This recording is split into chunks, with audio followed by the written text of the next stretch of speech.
welcome. We are live, and I want to apologize for being a little late. We were having a little bit of technical difficulty. Of course, the Muncie City Council meeting just wrapped up, and what I thought was going to be a relatively quick and peaceful and calm council meeting, what I thought was going to be just relatively calm, I kind of it went the other way. I don't really know what happened exactly. The council meeting was a pretty quick meeting in and of itself. There was not a whole lot of things to discuss, but boy, oh boy, was there a lot of fireworks. Let me tell you, ladies and gentlemen, this is a show that if you have friends and loved ones from the Muncie area, that you're going to want to tell them to watch. This is going to be the show that they're going to want to watch. We got a lot to talk about, and it's going to be big time. Matter of fact,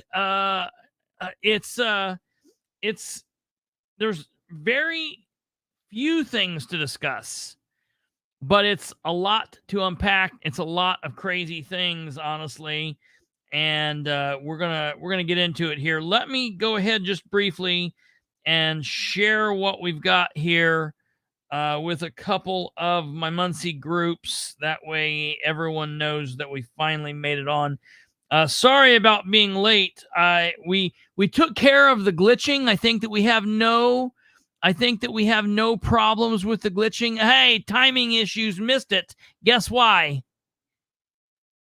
Because he just ran out of time and didn't get there in time. He ran out of issues. We will be showing you what happened. If you missed the meeting tonight, we will be showing what happened.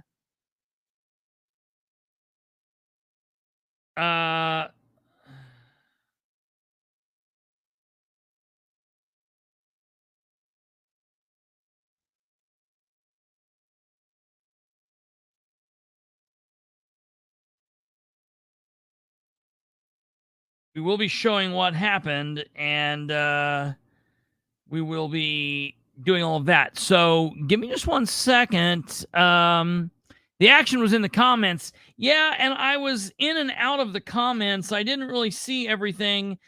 We'll take a look at some of those as well. I was driving, Chris. That's the reason he was late. I definitely understand that. No issue there. All right, I think we are good to go here. I've got this. Let's see here. I got this posted, and it looks like we're now good to go. We can. Yep, everywhere. That's good. All right, ladies and gentlemen, welcome.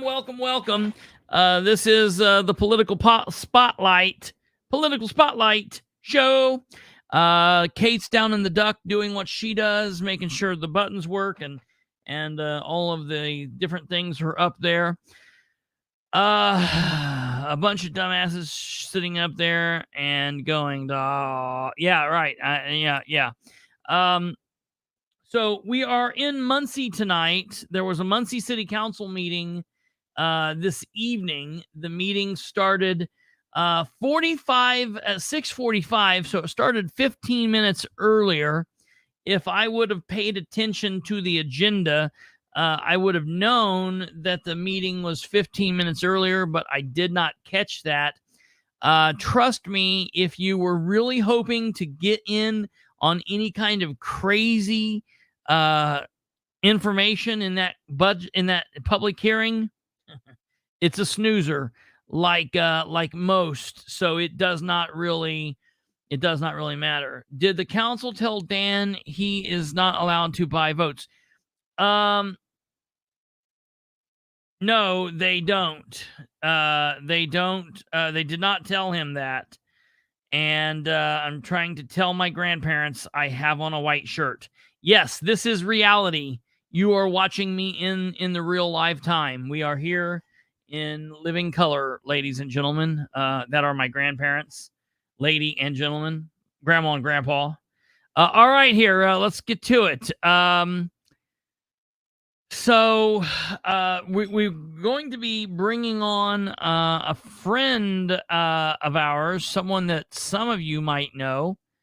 Some of you might love him. Some of you might hate him. And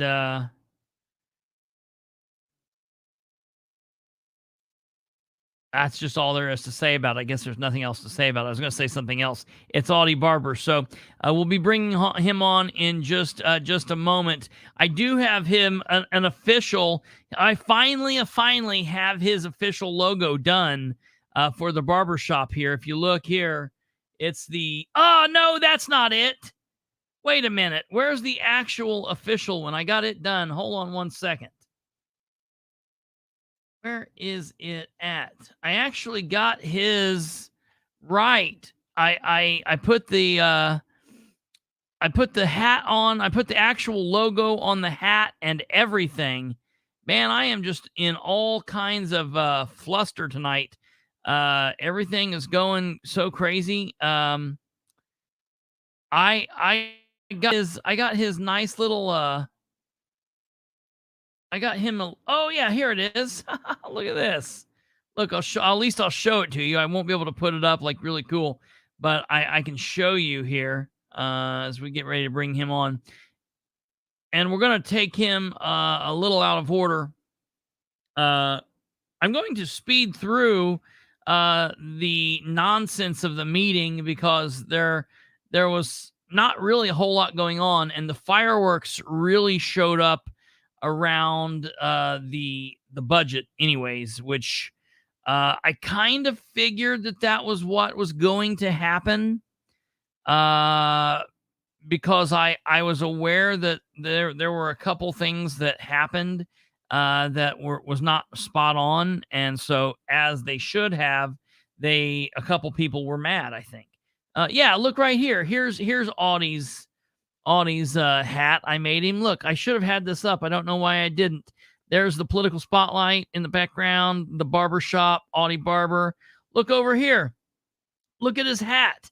It's even got his International Union of Operating Engineers on that. Look at that thing. Isn't that amazing? I actually even got the logo on there and everything. Isn't that cool? The hat that I made, it looked like this. It was close enough, and I just did that off memory without even looking. I've seen that man so many times, I knew what that dumb hat looked like. All right, so I'm going to bring Audie on here with me so he can talk to me about this. Audie. Surprise, no hat. Yeah, right. I know. That's the reason I was going on so much about it, because you weren't wearing a hat. Where did you lose it? I didn't wear it tonight. Why? I guess if I get elected, you can hear me okay, right? Yeah, I can hear you. I guess if I get elected as city council at large, I won't be able to wear my hat up there, so everybody gets to see my fifth head. Who said you can't wear your hat up there? Well, you know. You're an elected. You'd be an elected councilor. You can change that. Well, we're going to do things a new way here in Muncie. We're going to do it the real way. No, I know. We're going to do it by the rules. Yeah, I know. I think that most people probably say that that's why you're still running for office. And I said to hell with that a long time ago. And right. I just make people mad now because I just can't do it. And I still do that. You know, that's my objective in life, is to piss people off. Oh, no. No. So anyhow. Yeah. All right. Let's, I mean, do you got anywhere to be, or can you just go through this council with us? I mean, I'll just go through it with you. All right. I'd love to go through it with you. Yeah, we can do that. So they're actually at 6:45, they started the pre-meeting, whatever they call it. And at 6:59, they adjourned that meeting, and then they started the other meeting at 7:00. What did they have that many people up talking? Yes. Rick Yinser was up there. Okay. They had several people up there talking about the budget. They had a gentleman talking about the animal shelter budget and so on and so forth. Oh yeah, okay, all right, okay. So, I can dig it. So yep, at 6:45 it started because there was a public hearing, which when they introduced the budget, by law they have to do a public hearing and give people the chance to come up and speak on the budget ahead of anything else. Good evening, everyone. I'd like to call this public hearing to order. Just as a reminder, the public hearing is the City Council will not be responding to anything during the public hearing, although we will welcome anyone to come up and speak on any of these ordinances. And we'll begin with Ordinance 13-23. Ordinance 13-23, an ordinance for appropriations and tax rates amidst 2024 budget. Is there anyone here wishing to speak on Ordinance 13-23? So you guys know, basically what happens is the City of Muncie Council, the City Council in Muncie, approves a couple budgets for the city each year. During the budget process, which always happens sometime between, it's supposed to happen like in August, between August and October. It has to be approved. June, to be honest with you. I think June's when it's supposed to start, and then the council normally or should hopefully get the budget in August and have all that time to work on it, because it has to be approved and voted on in a final passage by October 31st. It has to be to the DLGF on the 1st of November. And so Mayor Ridenour, actually, that was one of the mayor's big promises during the campaign when he ran in 2019. He was actually saying, like, you know, I'm going to have this for the people, and let me see right here. I think, memory recall, I think he said June, no later than July. Yeah, let's see. And I'll be the bobblehead, that way everybody knows it's not freezing. Yeah, right. Let me show you. Yeah, right here. Look, we can actually hold this up and show this. Well, it's loading. But basically what happens is that different than the kind of different than the county. The county, the commissioners and the department heads put their budget together and send it up to the council. What? Oh, mayor? No, the mayor was not present. The mayor's not been at a council meeting in 4 or 5 or 6 meetings now. Probably about 6 months. About 6 months. The mayor of Muncie has not been at a council meeting. Now, agree with me or disagree, Audie. Prior to this year, he generally attended every meeting. Every meeting, yes. You know, he might be out a meeting 2 or here, but I want to know, I'd like to know for his Dan addicts out there, for the Dan fans, why is the mayor all of a sudden this year stopped going to meetings? I have a reason why I believe he has, because he doesn't want to get caught up and have to answer for anything while he's running. But, you know, like why are they saying correct that he's not there? Yeah, the city attorney wasn't there. The city council attorney was. But now for Deputy Mayor Ivy was there, and great. The other Wright guy, what's his name? The Craig Wright was there. So okay, Craig Wright normally has to be. He's the controller, so he's the one that gets up. He's like thrown on the. He's like the one that's got to be there always. You know, it sucks to be him, I guess. But I like that Richard Ivy is there, but Richard's not the mayor. You know, so it's like I don't. You know, like it's great. Usually, when I'm there, though, Chris, I will bring up something that the mayor has done wrong. Just straight and simple. And absolutely. And when Jeff gets elected, and Jeff does something wrong, I will bring it to the attention. Hey, Jeff, you're doing this wrong. Absolutely. Yeah. I don't think there's any, yeah, I don't think that there would be any. I don't think that there would be anything different than that. I believe that that's very well. I mean, I think that everybody thinks that you're like that. I think that. I mean, he is like that. And I'm not going to be say yes, Mayor Jeff. Yes, Mayor Yeah, Jeff. right. Yes, Mayor. No, I'm not going to do Yeah. that. And Jeff Yeah. knows that. Yeah. Jeff's known me long enough to know I'm not going to do that. Yeah, no, that is very true. So basically what happened was, yeah, he's not there. So the mayor was not there. The mayor's attorney was not there. We went over, obviously, Richard was and whatnot, but really the only one from the administration that got up and spoke, I believe, if I'm right, is the Controller. the controller was, right? Yes. Okay, He yeah. got up and spoke. And then Troy Waters at the end in public comment. He got up and spoke. Okay. Well, yeah. So he got up there. Yeah, Yes. that's right. So that's just very interesting that you know, I don't know, that they're not there. So okay, let's and I will say that there was quite a few people in the audience, and I think there was roughly 15 to 20 police officers there in uniform. So you know why that was? Well, because of their contract. Well, yeah, they needed to let the council know, like, we're watching you guys. In case Audie got out of control, they had to have that many. Right. I can say in the last 4.5 years, or in the last 4 years, I haven't really gotten out of control. There's not been anything. Any kind of craziness through there. It's I was on the verge tonight, though, Chris. I kind of got a little tongue tied and started getting a little bit anxious, but I held it back.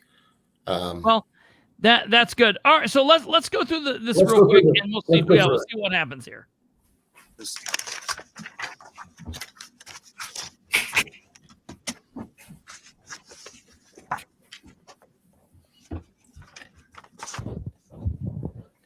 Yes. Rick Yenser, newsman and author. This seems like an old song, but when you're spending nearly $10 million on public transportation, it should serve the public. And what I've noticed lately, a lot of empty buses outside of running kids back and forth to school. I still think that big corporation that runs or has run public transportation over the last 40 years, North American needs to overhaul what they're doing, and again, provide Sunday service to people that need it. You know, I help with the homeless and the addicted, and the underlying problem outside of not having a job, a house, is they don't have transportation.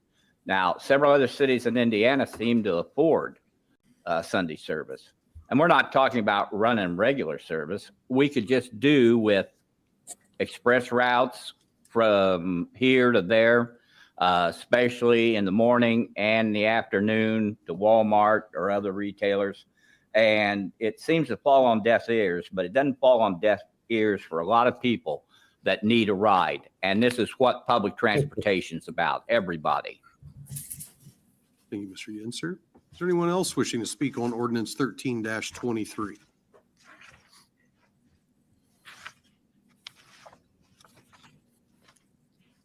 Hi. Amanda Price Clark. I'm the general manager at MITS. Just want to let you guys know, if you have any questions, we're here to answer them. Well, and we'll address this also during the regular meeting as well. So, and that's what I wanted to say was that anyone else wishing to speak on ordinance 13-23? They approve the city's budget. Hearing none. Ordinance 14-23. Ordinance 14-23, an ordinance for appropriations and tax rates, MSD 2024 budget. They approved the budgets for the city council for the sanitary district, for MITS, for the City of Muncie General Fund. So that's what all of this is. 15-23. an They're ordinance announcing these budgets have been put tax forward. rates, City 2024 budget. Anyone here wishing to speak on ordinance 15-23? Again, we'll be covering all of this during the regularly scheduled meeting as well. You can choose to speak now, but we're also going to be addressing this during the regular meeting, and we'll offer the opportunity to speak during the regular meeting as well. Yep, you're welcome to join. Aw. Oh my goodness, good dog.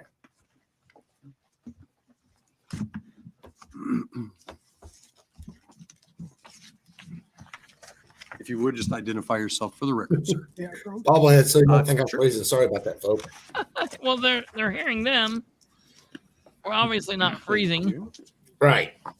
Well, we can still hear you sometimes when you freeze. right?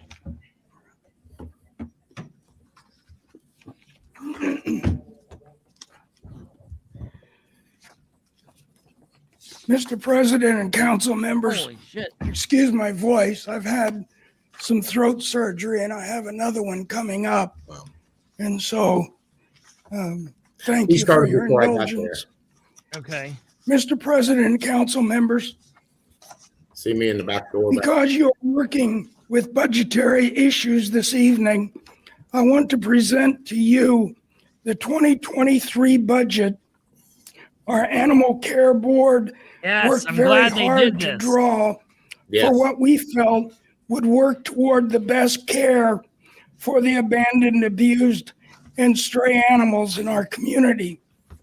Dr. Mike Brown, president of our board until 3 months past, and myself as the then vice president, now president of that board, felt we were most conservative in our figures, and knowing the ravages of inflation, these proposed amounts would still be inadequate. This year alone, costs for basic services have increased some 30%. The interlocal agreement to which the city and county agreed to and are bound to by states in paragraph 9, the budget for the Animal Care and Services Department shall be approved by the board and superintendent and submitted to the city council and Delaware County Council no later than June 30 of each year. I know this was done, although I am not sure that each of you has before seen this proposed budget. My purpose for coming before you this evening Yes. is that in your Charlie. considering this budget, that you keep in mind that as we considered each line item, we tried to meet the minimal cost of the facility and the operation of the facility to avoid deterioration of each, which would serve inadequate and inferior care of the animals that land in our care. In the Bible, Proverbs 12:10 states, "A righteous man regards the life of his animals." Hundreds of Muncie citizens make caring donations to both our community animal care facility and ARF. Some donations are small, some are large. All are important, and all express the desire that the animals be adequately cared for.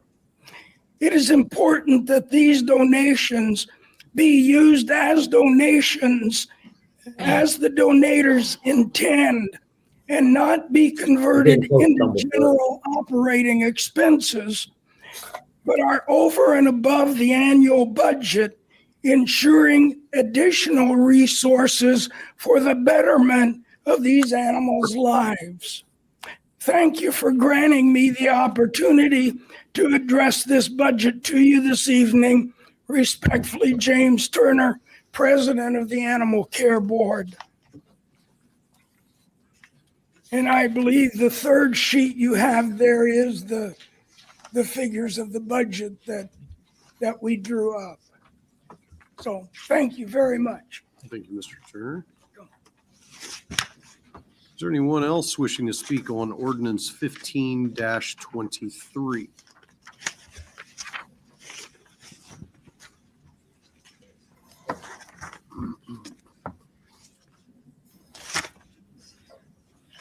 Again, Rick Answer.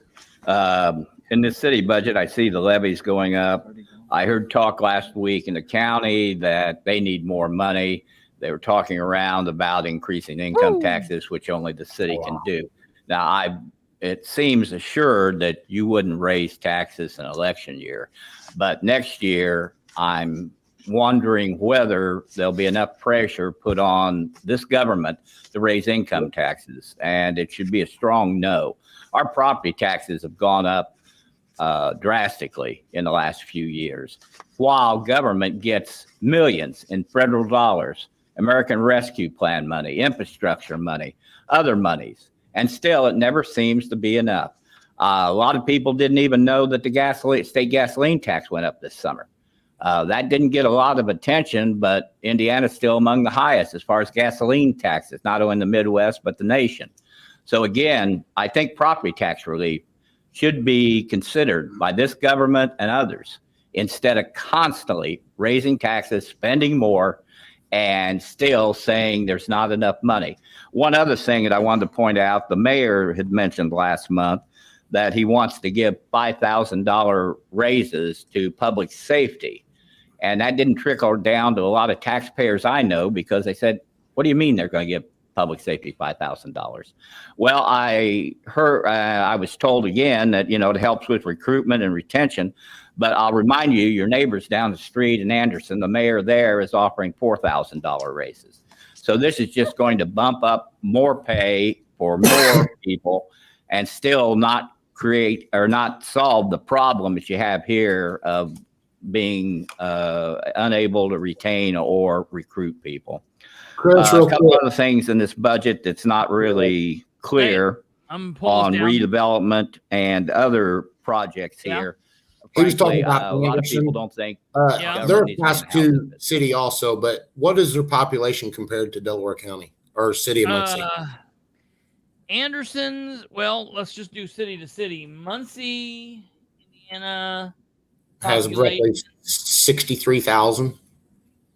Muncie's population is currently 65,394. Okay. And that's without Ball State, right? Yes. That's without Ball And- State. Yes. And Anderson, Indiana is, as soon as it loads, it'll tell me. 55,114. So they've got about 10,000 less people. Plus, we have Ball State. They have Anderson University, but I don't think Anderson University compares to Ball State. So Yeah. there's 100,000 people in Muncie with Ball State students. So that makes the difference. I know he talked about $4,000 raise and a $5,000 raise, but the mayor should have figured out where the money was going to come from before he agreed to give him a raise. So, Well, the problem therein lies is the issue of he was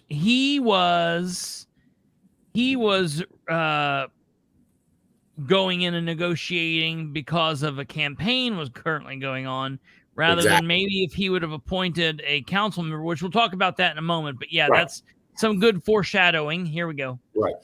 I don't know what economy it creates, because not a lot of local suppliers or local labor is used on these housing projects. And frankly, we need more good paying jobs to keep people here outside of healthcare and higher education. So when you consider this spending, I would hope that you don't fall in the trap like possibly the county did last year, giving big raises and then the next year having to raise taxes. Having to pay Thank the you. check. Is there anyone else wishing to speak? Yeah. Good evening, council.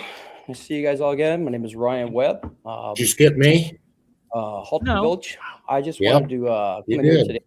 No, I make didn't. A brief statement. Yes, A you little bit did. along the line of what Mr. I Margaret didn't suggested. fast forward Trust me, I just through went it. through the whole I'm budget. telling process. you, I talked before Ryan Webb. Well, then they cut you out between when you were there and when you were here. you know, 'cause we're Bullshit. playing. finding dollars here and there. How What did I I'm skip concerned you? about. It skipped all of a sudden. Our community. Now watch, I'll get up and I come don't to the know what the podium. council could do, but they should start How did it do that? I don't know. Made for David Hall. Now you're all the way to the end. taxes. To both I'm going back. averages. Okay. Board. I Sunday talked right service. after. And we're not talking about running regular service. We could just No. do with No, go forward. express route. Anyone else wishing to forward. speak? You're welcome to join. Aw. Twice I've had a president adequate There's me. and 10. Yeah. Is there anyone else wishing to speak on ordinance 15-23? Me.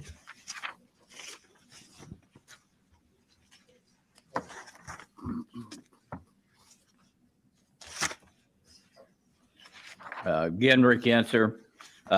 Third sheet you have Dude, there where are you is- at, bro? I'm right after Rick Inser. Okay. There's Rick. This is the hearing, right? Yeah. Okay. I speak right after Rick and right before Webb.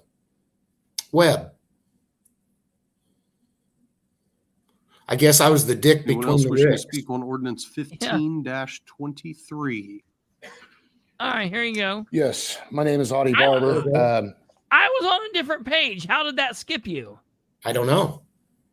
No one else can control that. That's weird. All right. Well, here you go. My concern with the budget going up and everything is the lit tax, local income tax. I feel that the mayor and the department heads are forcing us to, the members of the council next year, going to force them to raise the lit tax. And I hope you guys take that into consideration when you vote for this budget, because that is a big deal, that lit tax is. So if you take that in consideration, I'd appreciate it. Thank you. Thank you. Anyone else wishing to speak on ordinance 15-23? Man, it's so grainy. I hate I guess that. I called Ryan Rick. I didn't mean to call him Rick Webb. Yeah, what It's the Ryan hell? Seeing, Webb. hearing none, that concludes our public hearing. We will begin the regular meeting at 7:00 p.m. Yeah, it jumped all the way from Rick Inser all the way to Ryan Webb, and he don't speak until later on in the meeting. But anyhow, that's how the hearing went. So there's Ryan coming up, signing up to Speak. speak. I don't know So how the hell that jumped. That was it weird. jumped a mile. But anyhow, that's what was discussed. Okay, so that was the public hearing. That was the public hearing. Then they get into the regular meeting, Yep. and they go through our normal things. So basically, so everyone can know kind of what it looks like. This is what the agenda was this evening. It was a pretty easy agenda, honestly. Truth be told, it was what? And what people need to understand is why they do the MITS bus company as a contract, as an ordinance, and MSD, why they introduce those. Those are considered like separate entities from the city of Muncie, Mhm. but they still control, the council still controls their budgets. Yeah. So that's the reason they have to break them down instead of these items being in the city's budget. They have to have their own budget and they have to have their own budget vote.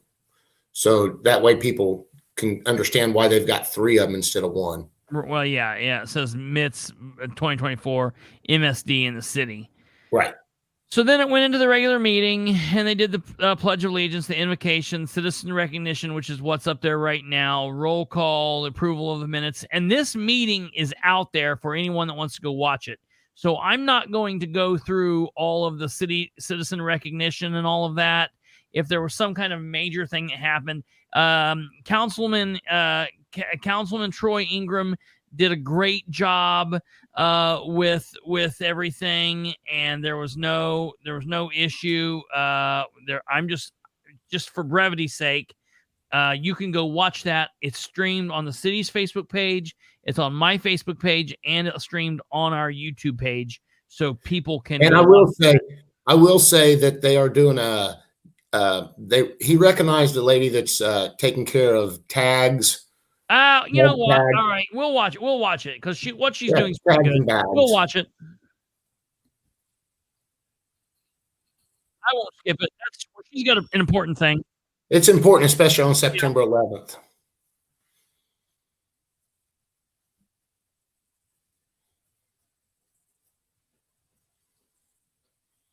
Do do do do do do do do do do do do do. We can hear you, dumbass.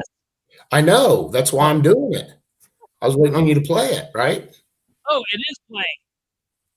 I don't see it. It's not playing Sorry. here. Wrong thing. Man, That's why I was doing Jeopardy. I was like, what the hell? Why is he doing that? They're talking. We've got some, I apologize. We're having some kind of horrible tech gremlins going on here tonight. I apologize, folks. I was like, why is Audie doing that through them talking? It's pretty bad when my Face ID doesn't recognize my face because I don't have my hat on. Her mother, brother, and several other family members are veterans, so she knows firsthand the sacrifices that these brave men and women make in the service of their country. But Liz took her love to helping veterans to the next level when she and her veteran service officer were discussing the fact that Delaware County is 4th in the state in number of homeless veterans. That's bad. And from that discussion, Dog Tags and Go Bags was born. I won't steal any of Liz's thunder and by giving away too many details, but in my eyes, it is one of the fastest growing non-for-profits locally and is already making a huge difference in our veteran community. So please put your hands together for Liz Wilcox.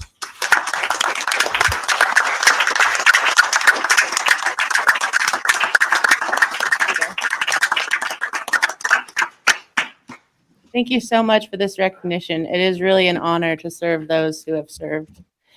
Everything I've done would have been impossible without the Dog Tags and Go Bags team. Kathy, Matt, Brian, Cole, Troy, Nate, and Nick, and the veterans themselves. We all work so hard every day to make a meaningful difference in the veteran community. Veterans are some of the most beautiful people you'll ever meet. They've experienced some of the scariest, most painful things that us civilians will hopefully never have to even imagine. Yet the majority of veterans choose every day to keep their hearts tender. Dog Tags and Go Bags was created to help the homeless veterans in the community. How we do that is create go bags with those daily essentials, but it also helps us connect with the person. We wouldn't be able to do what we do without the support of our community. And together we've raised several $1,000s to help those people. If you'd like to help support this cause, we do have a golf outing coming up on September 30th, and we'll be holding down a refreshment booth at the Ironman if you'd like to volunteer. Both events have information on our Facebook, Dog Tags and Go Bags. I'd like to thank you so much for the recognition and of me and us here tonight. But I want to thank you even more for taking the time to think about those who made this meeting here tonight possible. Thank you.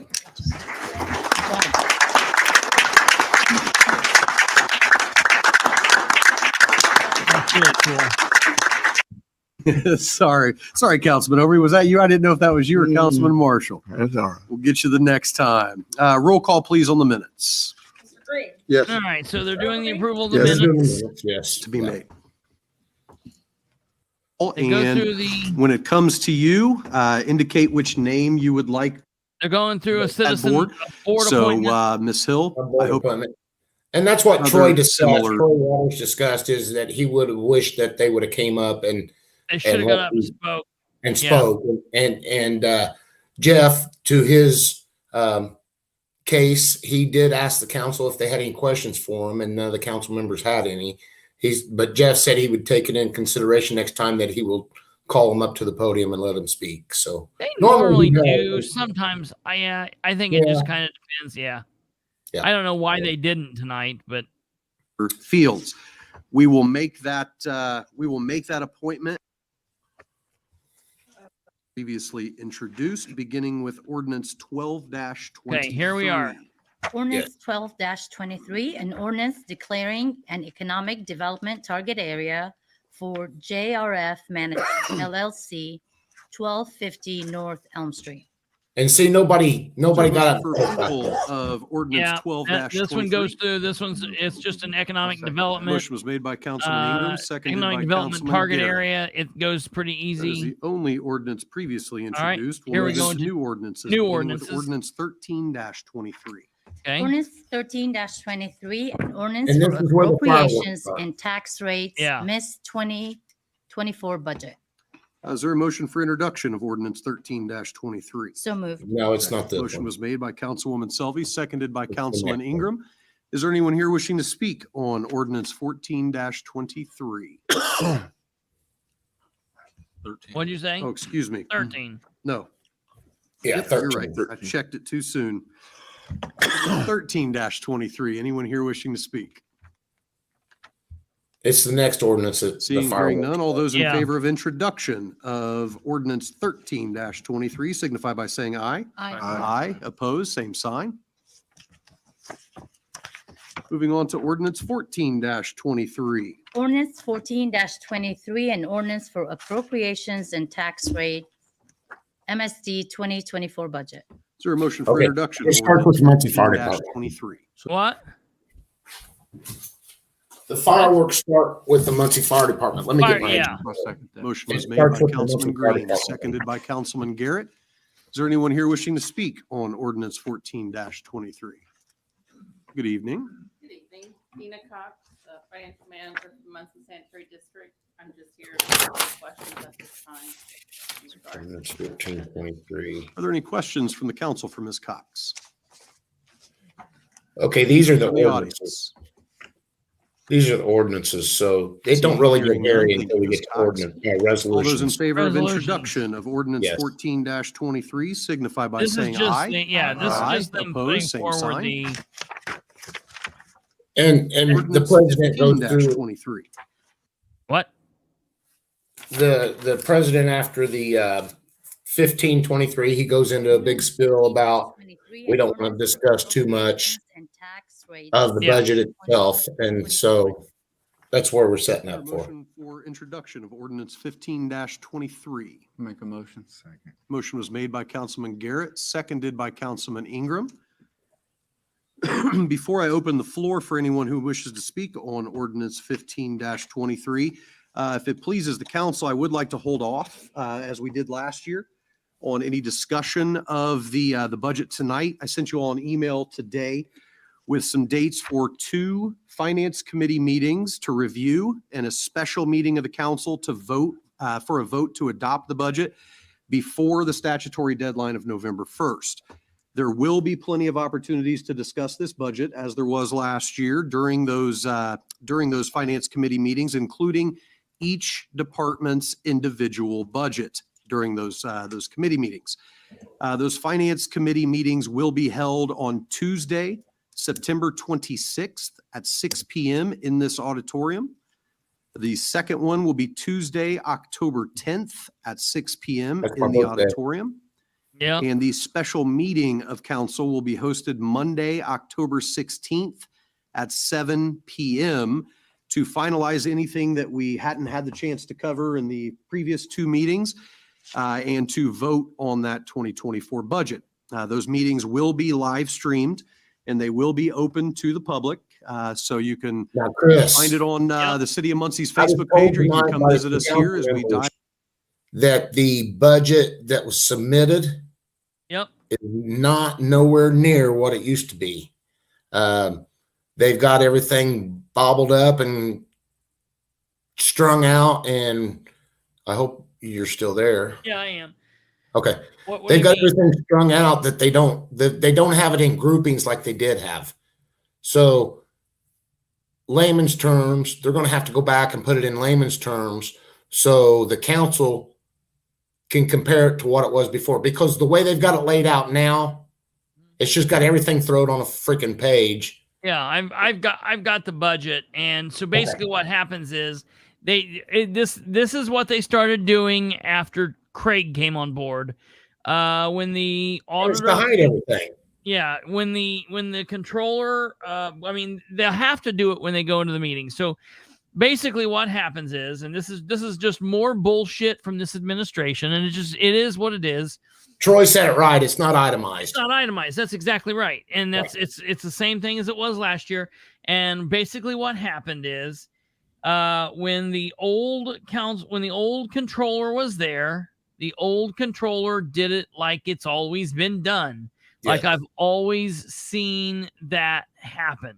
Okay. Yes. And it is good night there, Lenny.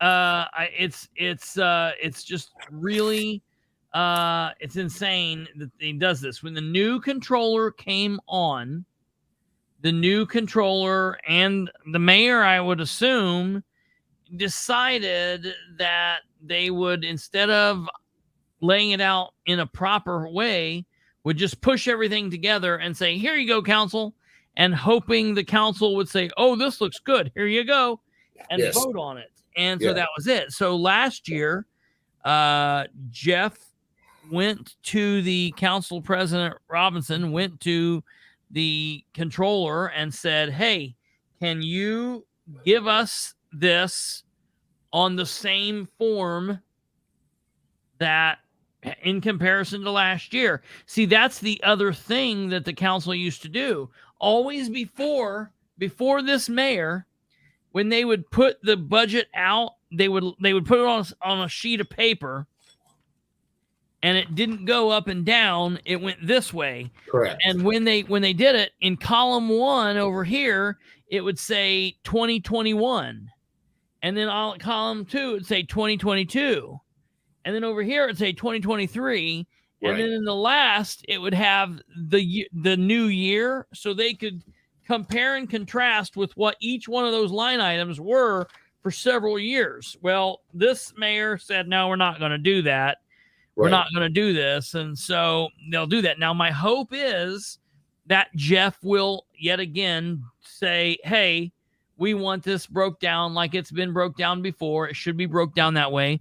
Jeff is sending him a letter saying that's how he wants it. Okay, I would assume. So yes, Diane, Jeff is requesting that it be done that way and it go back over 5 years. I would assume that because he had to do the same thing last year, and it's just a game that the thing that kills me is it's just a game that they play. It's like they forgot that he pushed them on it last year and made him do it. So I mean, it's whatever. They can continue to play that game. It's Dan doing what he thinks he can do and get away with without the council giving him hell for it. That's exactly what it is. I'm going to push and push and push. Yeah. It's like a 10-year-old kid, just like a 10-year-old kid trying to get in the cookie jar. Yes. You've used that so many times that, I want to get in the cookie jar. Yeah, that's and right. Get in that cookie jar. But That's you right. got to pay the piper when you're found out that you got in that cookie jar. And you Right. Yeah, that's true. And when I say pay the piper, I don't mean Jessica. Well, I guess. All right, here we go. Dive through each department's budget in those meetings. I'll send an email out to all of you, the council, by the end of the week with the schedule, and I'll include Lacey in that email so we can get the agenda and the public notice put together.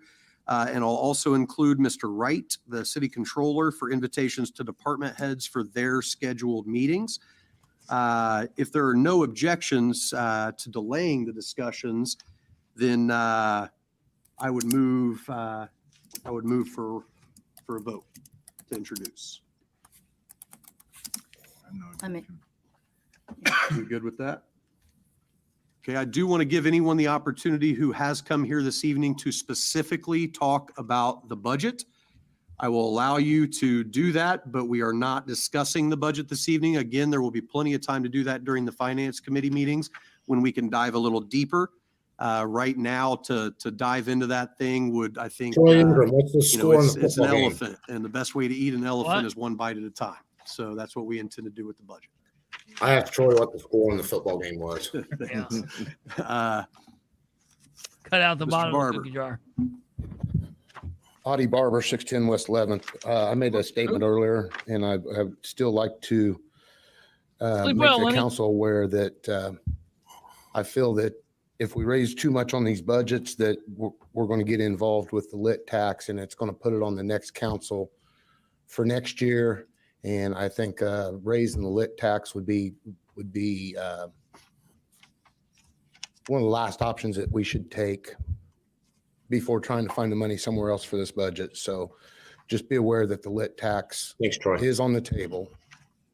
There's been statements made by county council, which is made up of one party, and the city of Muncie mayor, that, you know, this is an option that they're going to have to take. So just remember that when you vote on the budget and all that, because you're going to put this off on somebody else next year or the following year that's going to be seated in your seats if you are not reelected. No, So just keep that in mind when you go to vote. Thank you. The two budget meetings are at 6 p.m. and then the special meeting is at 7. Not that big a deal. Just FYI. No. I thought they said 7 p.m. on all of the them. dates No, again are unless that Tuesday, changed. September Troy, did that change? 26th. I have an at email 6 here. p.m. Okay, you're right. Tuesday, October 10th at 6 p.m. 6 you go. p.m. Okay, and you're then right. Monday, October 16th at 7 p.m. Mark that one down. Audie was wrong once in his And life. yeah. It's just because the budget meetings are always at 6 because they talk about so much, and then the other one's just a special meeting, so it's at the same time. That's the reason. Correct. Thank you. Good evening, council. Nice to see you guys all again. My name is Ryan Webb. Halton Village. I just wanted to come in here today to just make a brief statement, a little bit along the lines of what Mr. Barber had suggested. Trust me, I just went through the whole budget process last week for the county and the county council, so I totally understand what you guys are up against as far as splitting hairs and finding dollars here and there. What I'm concerned about, same thing I'm concerned about with my own council, is that we're not living in the moment right now with the money that we have available to us right now. As Mr. Barber had said and what others have said, there has been some rumors about consideration for a lit tax increase, and I'm fundamentally opposed to that. And I'm hoping that each and every one of you are also fundamentally opposed to that.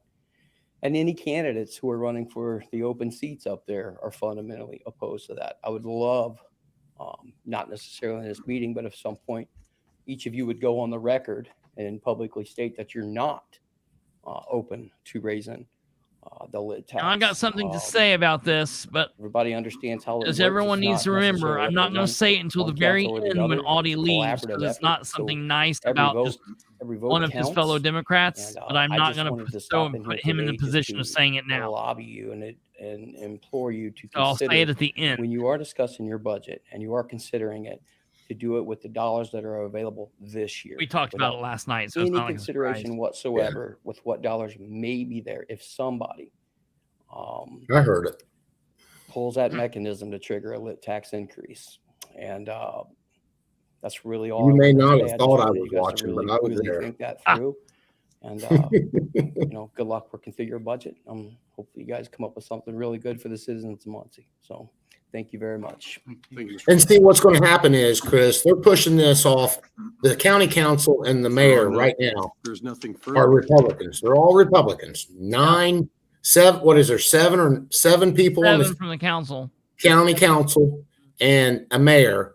They're all Republicans, and they are going to be pushing for these higher budgets. So weird. So that's going to leave it to the city council next year to raise the lit tax, which is local income tax, to make up the differences, and it's going to fall back on all the new council members, and the council members that are up there at that time will have to, they'll be forced to vote for that. Yeah, they're And going it's- to have to do one. They're going to, They're either going to have to vote yes for it and cover these budgets, or vote no for it, and these and Delaware County and the city of Muncie will go bankrupt. All right, forward ho. You know what I'm saying, though. Yeah. Again, Rick Yenser, I forgot, a friend had mentioned about putting the brakes on Did you get a funding, haircut? Did I? income tax No, funding for did economic Rick. development. Looks like it. Over the last couple of years, we have seen Well, you're looking income at tax does his money hair cut off in the spent back. on everything from Dude, I'm bailing not out, looking at failing that. charities to concerts He got a and other haircut. things that Yeah. don't really bring an increase Looking to good, the Rick. economy or development to this community. That money specifically should be used for economic development. Yes. Now, some people have different ideas about what that means, but He always sounds like such a dick. I love it. I like Rick. in past administrations and past years, that was always used to create jobs and also to build out our community. I don't know what the council could do, but they should start putting some brakes on edit spending by the administration. Thank you. Thank you, Mr. I Yenser. like Rick. Unfortunately, the control of the edit spending is out of the hands of this council. Whoa. If there's nothing further, Burn. all those in favor of introducing ordinance 15-23 signify by saying aye. Aye. Opposed, same I like sign. the city's new wood paneling up there too. That is it for new ordinances. We'll move into resolutions. Okay, beginning with here's where the Resolution fireworks begin, folks. 12-23. Resolution 12-23, a resolution amending Resolution Well, not this one. 6-23, establishing an ethics advisory committee. Is there a motion for approval of Resolution 12-23? So moves. Motion was made by Councilwoman Selvey, seconded by Councilman Ingram. I got a new Is there anyone computer. wishing to Screw it speak up, on so. Resolution 12-23? I got a new computer and I was on it and it keeps cutting out for some reason. So you guys will have to do me by phone. I can hear you. Yeah, you're good. Sideways, is that way I need it? Anyone from the audience? What did you have something? Yeah, I was just asking if you could remind the audience what we're amending, just for the I'll public. turn it over to Councilman Green so he can explain this as his I resolution. didn't hear what this was. Thank you. We're making an amendment to this ordinance because we're having and have had This difficulty was for trying to the find a public accountant willing to serve and on public ethics board. accountant. So we decided to put an amendment to this that we could pick a member of the clergy that would serve, and I don't think we would find anyone with better ethics than a minister to do so. Well, you would think. Anything else from the council? What? Anything from the think. audience? Roll call, please, on Resolution 12-23. Mr. Ingram? Yes. Mr. Garrett? No. Mr. Overby? Yeah. It don't pass. Mr. Fishman? Couldn't the mayor at least send the economic development director to the council meetings? Yeah. Yes. Charlie. Ms. Selby? You know, Yes. I'm still laughing at that when you ask if that was Richard Ivy. Resolution Jackie. 13, that we will make that, excuse me, I'm sorry. We will make that appointment at the October regular meeting of the council for that change. I'd like to know. We'll I'd move like to on know Resolution something. 13-23. Okay. Resolution shit ton of money. 13-23, a resolution approving the collective bargaining agreement with the Nah, Muncie Firefighters Local shit hit the number fan. 1348. Here it goes. IAFF AFL MOUSC. Somebody makes Is there a a joke. motion about for that. approval of Resolution 13-23? Yeah. Motion. Motion was made by Councilman Marshall, seconded by Councilman Ingram. Is there anyone This here was wishing to better. speak on Resolution 13-23? What's this, Chris? Good evening. Good evening. I would just like to put this forward to the council that this was an agreement between the city on looks the so contract proud. with the firefighters, and it is, we were Oh, able he He's like a little. He's like to a do the bird. funding for it and come to an agreement, and we would like for you to go ahead and pass this. It passed. and move forward. So shit hits the fan. take any questions. Is there any questions for Mr. Wright? There's a lot. Thank you, Mr. Wright. Is there anything from the audience?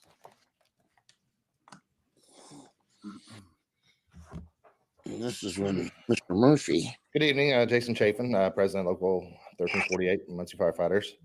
I just wanted to make a couple comments. One, thank you guys for consideration, and thank you for doing what you do. And then two, just talk about, a little bit about the process get and ready how, here. I gotta get a obviously drink. Hold on. my members of Local 1348, they love what they do. They love serving our citizens of Muncie.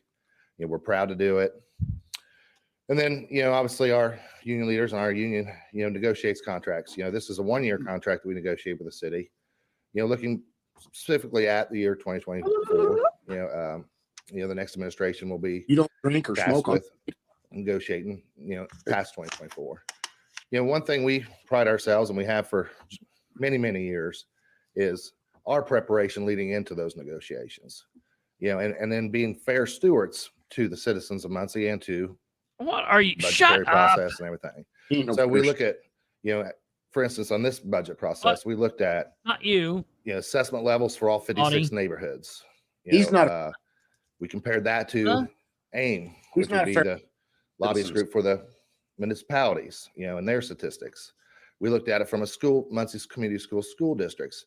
So, and then we divided that by how much of the general fund is actually for firefighters. And we only asked for our portion of that higher, because again, with high assessment levels means more tax money's coming in. for I'm next not year. a fan. So we responsibly of only this asked for specific our person. portion He- and he's a- showed for Did I say everything that? we asked for You keep cutting out a little bit. exactly, where it, why it was your affordable and vocals. how we could afford this without under the current budgetary, process. So happy to answer any questions you guys have.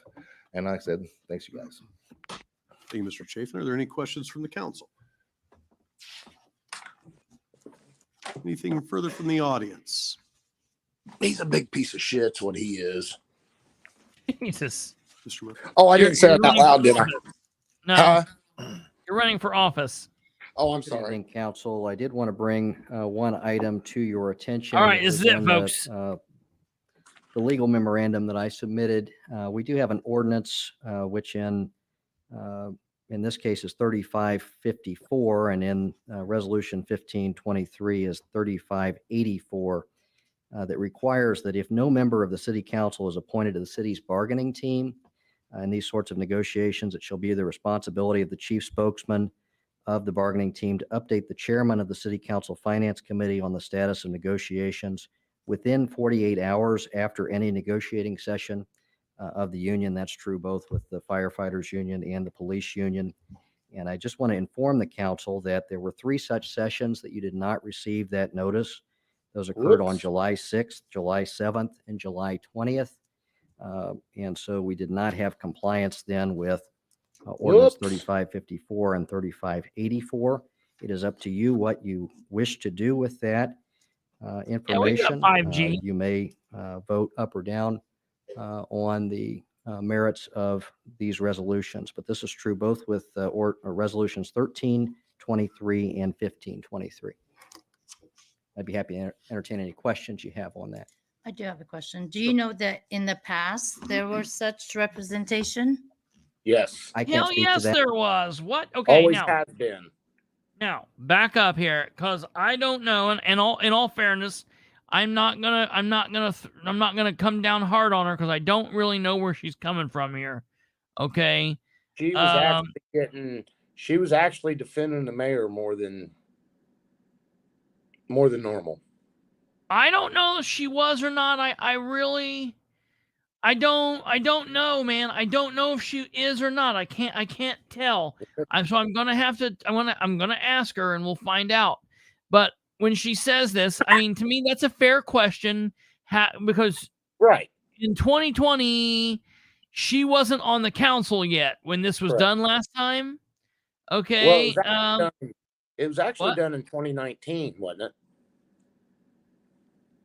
It was done in Well, 20, Chris. yeah.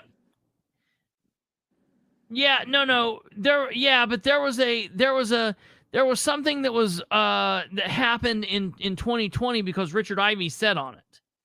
So I know that for a fact. What he said was right. Listen. Okay, yeah. Okay. That, They do a as 1 you year. know, I've been in this do a position 3. for a matter of months. I don't know how prior councils have handled it. I do know that in the past, there have been city council representatives no question. on these negotiating sessions. But honestly, it doesn't matter how prior people did it. If prior people didn't do it the right way and no one called it out, okay, that's not a big deal. The bottom line is there is an ordinance for it to be done a certain way. And what they need to do is someone either needs to take it off the books, have an ordinance vacating that ordinance, or do it the right damn way. Period. Do it the right damn way, period. Do it by the way the law says. Too, in 2020, now Deputy Mayor, former Councilman Richard Ivey in 2020 was the council representative. Does that include the ASPE unions too that have to report? It does not. There is not a like provision with regard to that particular. That's weird. union. There should be. Any other questions? But I from thought the they council did before our legal- away with like clauses anyhow. But there's an ordinance on this one that states that a council will be present from the finance committee, at least one. Yeah. Yes, I do. So we as a council were aware of those negotiations, correct? As a body, we were aware that such negotiations were taking place, correct? This year? Yeah. No, I don't understand what now.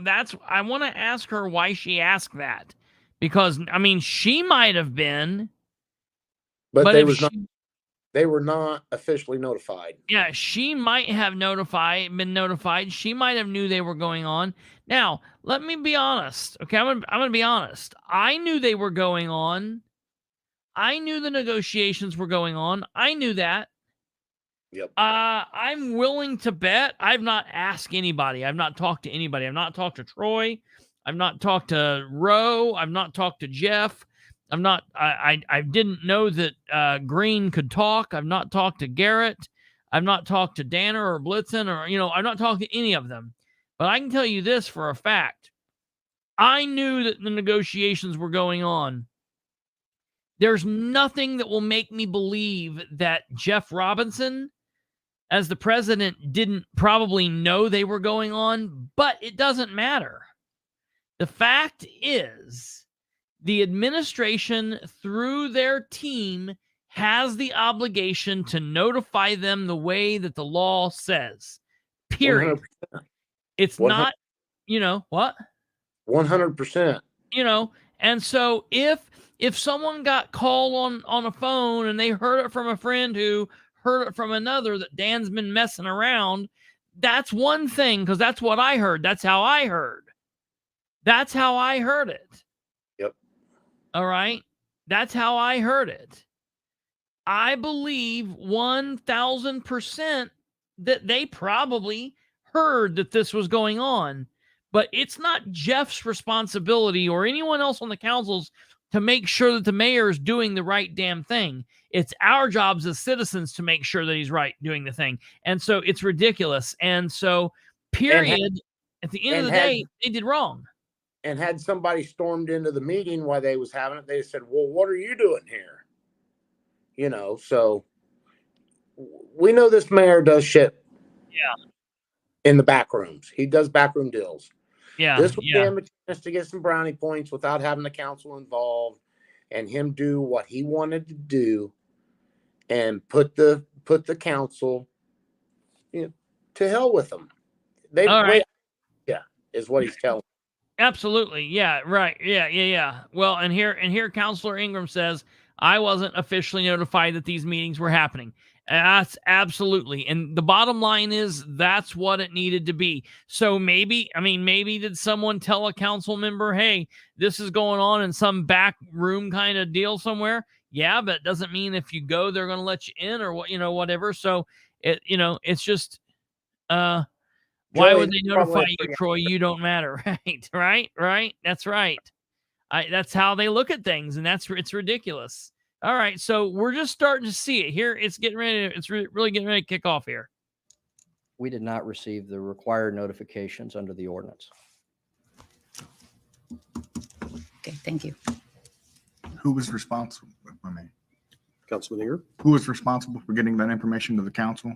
We received a letter on July 28th from Mr. Irvin, city attorney, who is the chief spokesman of the negotiating team. He's the chief spokesperson for the negotiating team, Mr. Irvin. He's an attorney. Not only is he an attorney, but he's the city's attorney. That means he's Dan's and mayoral city attorney. He works for him. And it's his responsibility. However, through Beasley Gilkinson. Yeah. However, he was not elected. He is not elected, and I particularly don't care what he has to say. The answer to this was answered correctly. But at the same time, the mayor did not do this the proper way. It's the mayor's fault just as much because shit rolls uphill like this. The buck stops with the mayor. So Christopher, the that's what he told me in November, December, that the buck stops with him. He said, whatever happens in his administration, the buck stops with him. He's responsible for this not being notified. It is his administration. It is his lawyer that did not notify the council on this. Period. Yeah. Look, and I'll put it to you this way. Irving didn't decide not to notify the council. That was decided by the mayor. All right. The mayor made that decision. Yes. All right. So, all right. Troy Ingram says, Joey, I plan on talking to the council attorney to see the power that the council has. That's in reference to the question is maybe they need to arrest him or fine him or something for the ordinance violations that he has committed. Well, I don't think that's it's somewhere to start. Yeah, I don't know that he could be necessarily arrested, but yeah, I like that what Troy's saying here. You know what they got to realize is Troy's a quote unquote, I hate saying that term because I hate the thought of it, but Troy's a lame duck counselor. No, he's not a lame duck. He's a shit stirrer right now. That's the thing. That's the thing. You know, they need to do things by the book because look, it don't really matter. Troy has a little bit of ability at this moment to maybe look and push things one way or another to do things the right way through any means necessary. You know what I mean? Right. So that's it. And I definitely believe, and I think that someone needs to be held accountable for this. And I definitely appreciate seeing that. Yes. What? Sure, I'm just reading some of the comments. Yeah, I agree with that too. All right, let's go forward. He's the city attorney, correct? Yes. Unfortunately, I didn't receive that email. I received that email today. As a matter of fact, it was forwarded to me from Mr. Murphy. They had my email wrong. And that was actually after the press conference, I believe, announcing the agreement on collective bargaining. Question. So July 28th, when the city attorney sent that email for you, was that during the negotiations or after? That was after. Was she not listening? No. January 6th, 7th, and the 20th. The 28th, in my world, falls after the 20th. So this is why I was like, I didn't understand what she was doing exactly. Both agreements had been reached. And when you said you got an email that was wrong, what was the date of that email? Well, the date was today. Mr. Murphy had forwarded me that when we spoke this morning, because I had sent him after reading the legal memorandum that Mr. Murphy sent out last week. Okay. I didn't recall he had put the date of July 28th that we had received notification. So I called him this morning to confirm that I had not received that and asked him what notification that was, at which time we had discovered that my email address was marked incorrect. And so I never received it. So Mr. Murphy forwarded it to me this afternoon about 2:00. I do have a question. So what is the process? What do you recommend? What's the process?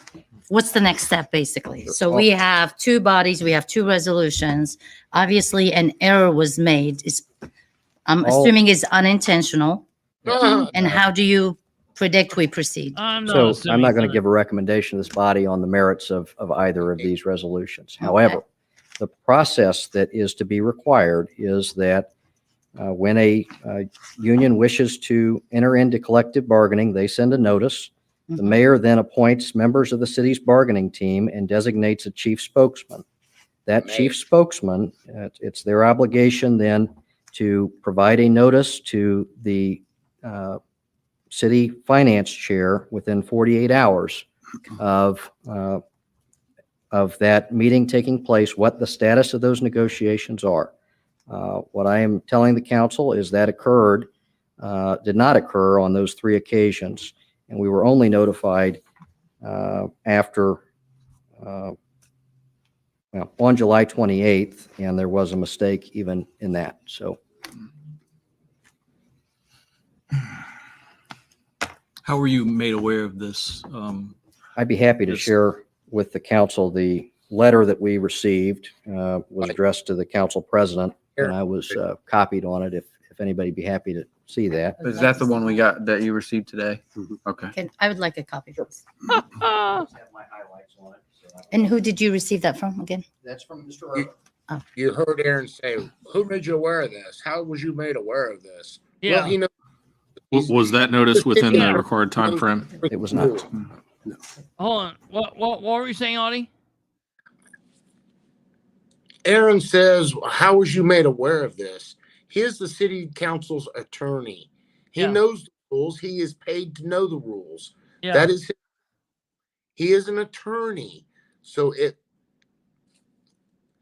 he's got to follow the letter of the law, just like everybody else. And he is doing it by bringing it to their attention. Sure.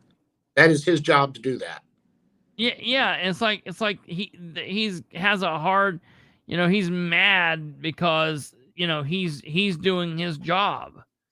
Aaron is mad because he's doing his job. Yeah. Right. Period. And it's ridiculous. It's ridiculous. That's what us taxpayers pay that man to do, is his job. And his job is to catch stuff like this and bring it to the council's, to the council meetings to let them know, hey, you guys are getting screwed over here. You're supposed to have meetings. Right. So yeah, absolutely. All right, here, let's go on here.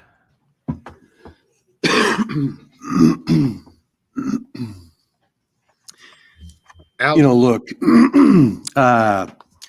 it's obvious this council is the fiscal body of the city of Muncie by state statute. This council exists to be a fiscal and legislative checks and balance to the administration.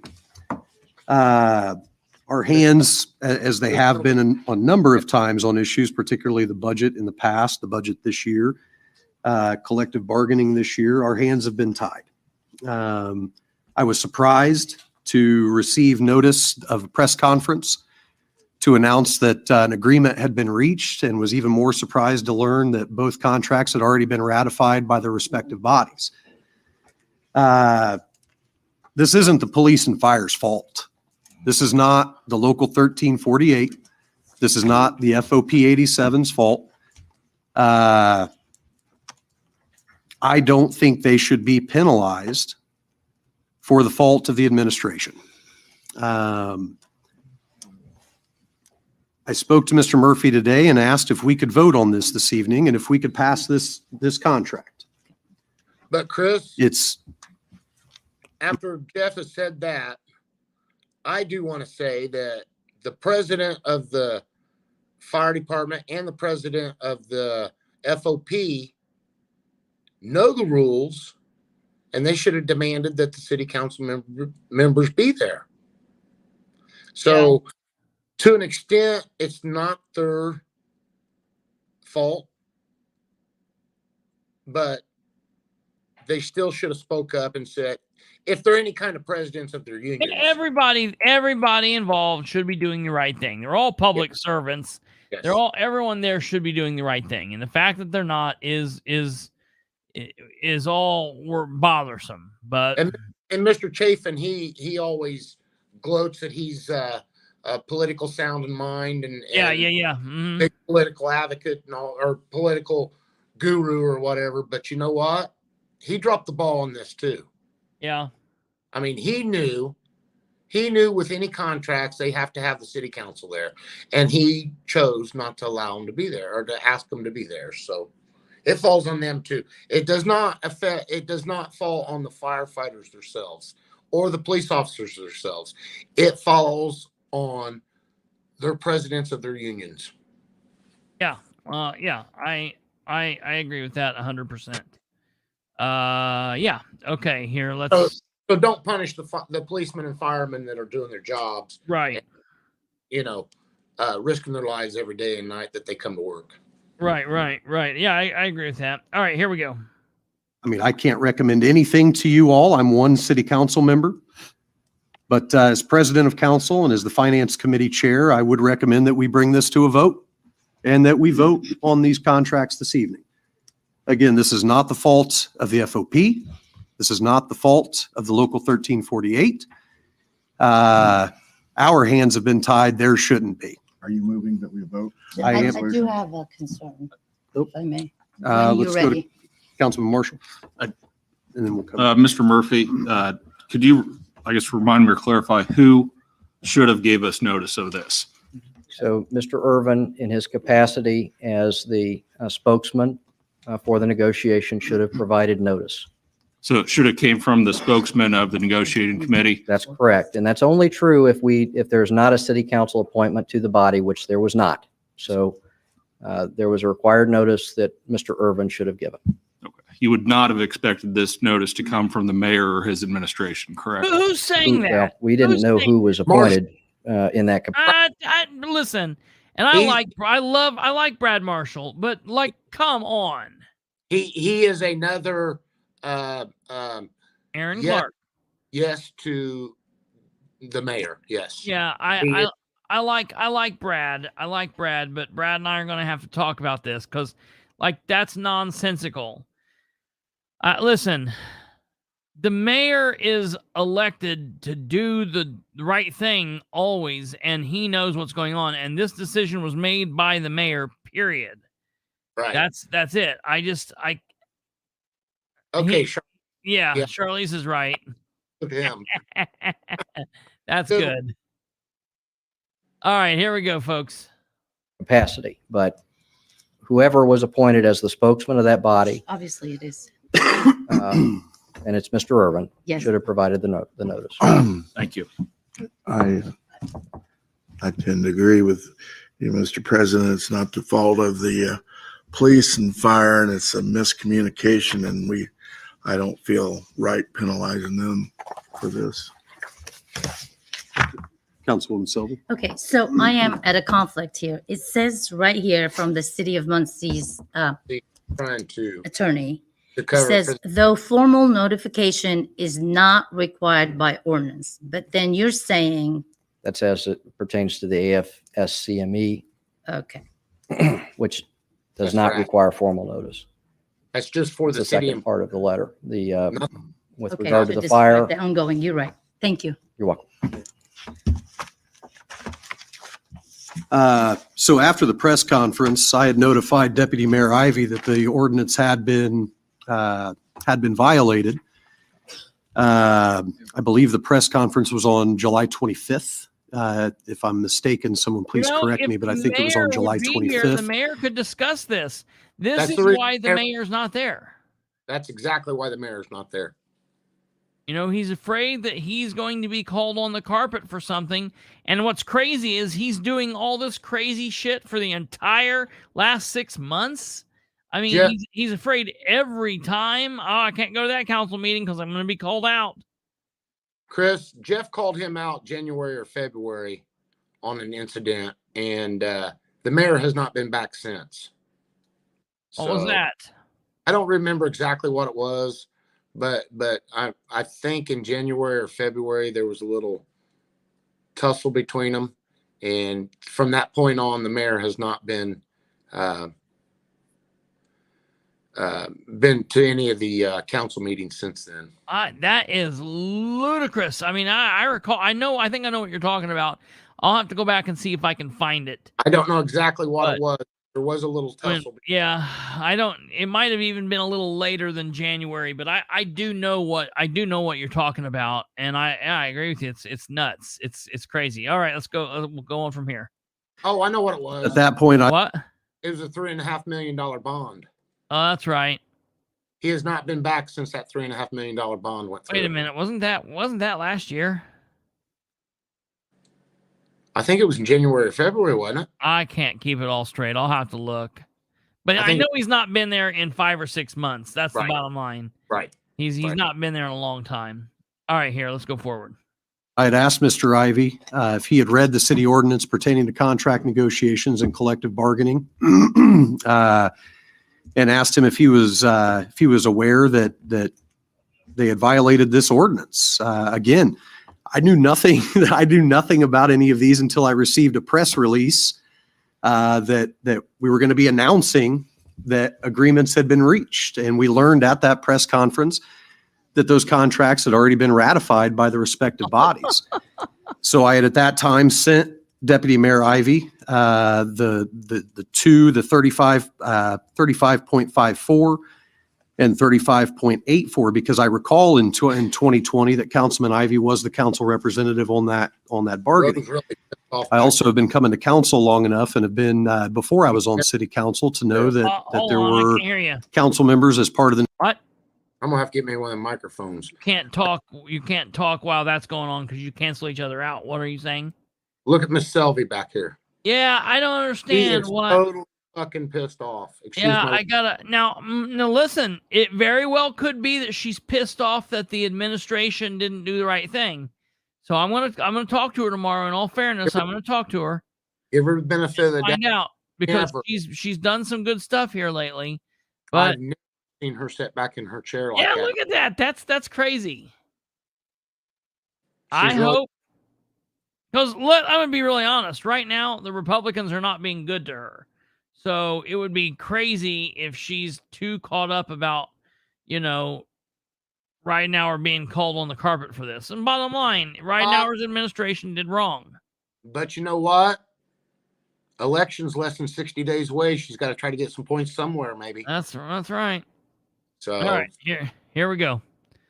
The negotiations, I believe it was either 2018, it was 2019. So I was surprised to learn this.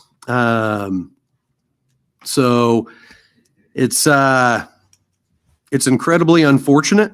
I have my own theories that I'm not going to share, but again, I don't want to penalize the FOP. I don't want to penalize the fire union. They've been told they're getting 10% raises, before it even came to us. They've been told they're getting 10% raises, and far be it from me to penalize them for for the administration not following the laws that this council passes. These are our ordinances, this council's ordinances. I'll move that we go ahead and consider the resolution. I second that. Motion, okay. And so we will go roll call, please. No public comment. You're right. We didn't allow for any public comment. Let's make it brief. It's brief. Audie Barber, Mr. Irving is appointed by who? Does anybody who know how Mr. Irving, is he an attorney? Is he appointed by the administration? He is an attorney with Beasley Gilkison, which represents the city administration. Picked by the city of Muncie. Thank you. Are there any other comments from the audience? I liked it. Seeing, hearing none, let's roll call, please. Mr. Clark. Yes. Mr. Green. Yes. Mr. Garrett. Yes. Mr. Ingram. Yes. Ms. Selvey. Yes. Mr. Dishman. Yes. Mr. Marshall. Yes. Mr. Overby. Yes. Trustee Roberts. Yes. Resolution 14-23. Resolution 14-23, appropriations reduction resolution, cumulative capital improvements. Is there a motion for approval of Resolution 14-23? Make a motion. Motion was made by Councilman Garrett,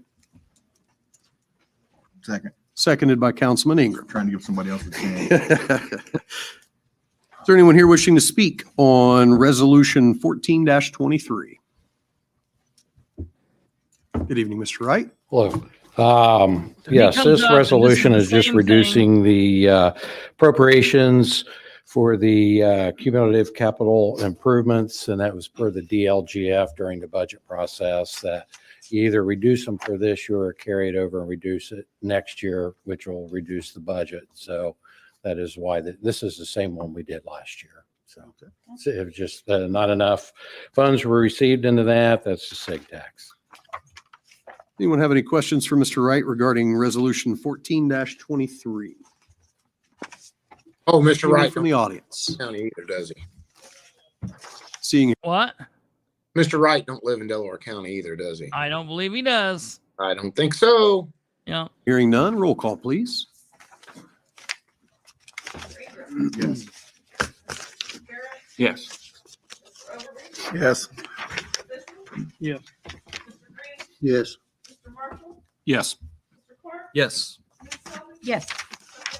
Yes. Resolution 15-23. Resolution 15-23, a resolution approving the collective bargaining agreement with the Greg Winners Memorial Fraternal Order of Police Lodge Number 87. We have a motion for approval of Resolution 15-23. I'll make the motion. Motion was made by Councilman Garrett, seconded by Councilman Marshall. Anyone here wishing to speak on Resolution 15-23? Again, this was an agreement that came between us and the police. It's for a 1-year agreement. So we were able to fund it. And again, as firefighters, we ask that you approve the upcoming contract for the 1 year. Mr. Wright, where are we? I know that we are not completed with the AFS-CME. And for those who aren't familiar with AFS-CME, these are your street workers, your parks, some of your parks employees, some of in the building commissioner's office, I believe. Is that Creek? Prairie Creek? So some of those workers, how close are we in negotiations with AFS-CME? That is something that I really, we're trying to open it back up. So that's a legal question that I really don't want to get into the negotiation portion of it since it is not completed. So, are you a part of those negotiations? Yes. Okay. Are we certain now? Do they have the AFS-CME in their contract? And maybe this is a question for the city's legal counsel, although I don't see any of them here. I don't think. Do they have the parity clause or the so-called Me Too clause in their contract that would require that they receive the same raise that police and fire, the other unions, would receive?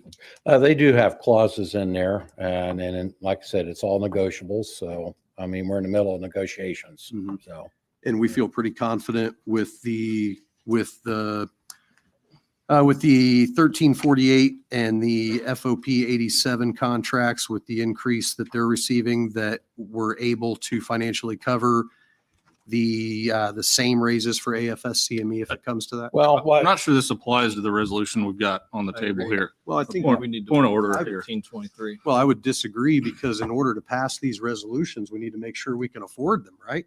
He now, takes police shots. and I will say the police and the fire. He takes shots on both sides. He's in the middle. Yeah, right. Yes, taking shots from Aaron and from Brad. Well, wait a minute. We ain't gonna discuss this. We don't want the public to know that the city employees that pick up your trash and take care of the streets don't have a contract yet. Right. There's a strike provision in there. If they strike, the trash don't get picked up. Yeah. The streets don't get fixed, which aren't getting a very good job anyhow. Oh, did I say, by the way, I had a new driveway put in the other day. I ended up filling my own potholes because I've tried since February to get them put permanent asphalt in my potholes out here, and they kept putting patch in them. So you know what I did? I filled them myself. I should build a city for it. Right. That's hilarious. All right, let's go forward and hear this. Fire, we gave them a percentage and they also worked with us on helping us meet that in their budget. Sure. So that's how we came up with that. Yeah, So- it's a simple question, gentlemen. Like I say, this is all, but especially because we also introduced the budget this evening. We're approving these contracts that add 10% pay to all the firefighters, all the police officers, and we have one more union contract that's hanging out there that's unsettled. So I think it's a very fair question. Yeah, we did agree to wait for budget discussions till the finance committee as well. Yeah, well, this is a question about, this isn't necessarily a question about the budget itself. This is a question generally about if we can afford the raises that are being afforded here. So, but I'll move on. Thank you. So, anything further? Man, get it from both sides. I like it. Anything from the audience? Well, Good evening, Mr. Qualls. Good evening. Brandon Qualls, the president of the Greg Winters Memorial Fraternal Order Police Lodge 87 here in Muncie. I just want to take a moment and thank the council for considering this. We made some concessions in this. We were good stewards of the city. We didn't just take, we made some concessions, gave back some things. I think it's a good contract. It's a big step in the right direction. I've spoken with, I believe, all of you about the situation that recruitment and retention is with public safety in this city. And I know most of you know our last hiring process resulted in 0 applicants that we could hire. And the several before that, we've seen a steady decrease in the number of people that we could hire. We have another process going on right now. We're hoping to actually get some people we can hire out of that. But it's a problem that it's not unique just to us. Less and less people want to be a police officer in this country. Police departments all over the country are having problems hiring people. They're having problems keeping people because it's a smaller pool of fish that we are trying to get now. And they are going to departments that they don't have to work as hard and they get paid more money. And they're younger officers, so they're not tied down to the city like some of us are loyal to the city. So again, I thank you. I think this is a great step in the right direction, and I appreciate your consideration. I'll stand for any questions. Any questions for Mr. Qualls? Thank you. Thank you. All right. What? Audie Barber again. Yeah, this asshole. I want to go on the record and say, I believe these firemen and these policemen all deserve the raise they are getting. Okay? Have no problem with that. They put their lives on the line every time they come in for duty. What'd you say? I start getting a little upset right here. Here's where I start getting upset. Yeah. You can hear change, and it's just gut wrenching at this point. Every time they're off duty and are called in and so on and so forth, they put their lives on the line, and I appreciate them 100,000%. But with that being said, this is the second or third or fourth attempt at this administration to circumvent the city council on allowing the city council to help make the decisions that they're supposed to be making. This mayor and his administration has no respect for this council at this time, or he would have invited somebody to the union meetings, to the collective bargainings. At some point, I hope the council puts their foot down to this mayor and tells him no, he cannot do this anymore because this is wrong and it goes against our standards and it goes against the council's ordinances, the city's ordinances, the mayor's ordinances. I don't think that, I feel that the council needs to vote this in. My personal opinion, I feel that they need to vote it in, give these guys the raise they deserve, but you got to stop this mayor from doing this kind of stuff. He is cutting corners, not doing it the legal way, and he's spitting in your guys' face. Thank you. Thank you, Mr. Barber. That's the truth. Is there anyone else wishing to speak on resolution? What'd you say? And that's the truth. Yeah. He is literally spitting in these guys' face because Troy Ingram would not be a yes man to him. So he's circumventing the whole council, the 5-4 council that are Republican, 4 Democrats, because Troy would not bow down to him. And Troy, I commend you 100% for not bowing down to that mayor. But it has caused some issues with the council and the mayor, because the mayor is circumventing the council, because he knows he's not going to get his votes on stupid shit. Yeah. And honestly, that's the mayor though. There's plan A, plan B, plan C, and plan shove it up your ass. Well, true. But until Troy got up there and started buckling down on him and not giving him what he wanted, then it did cost Troy his job.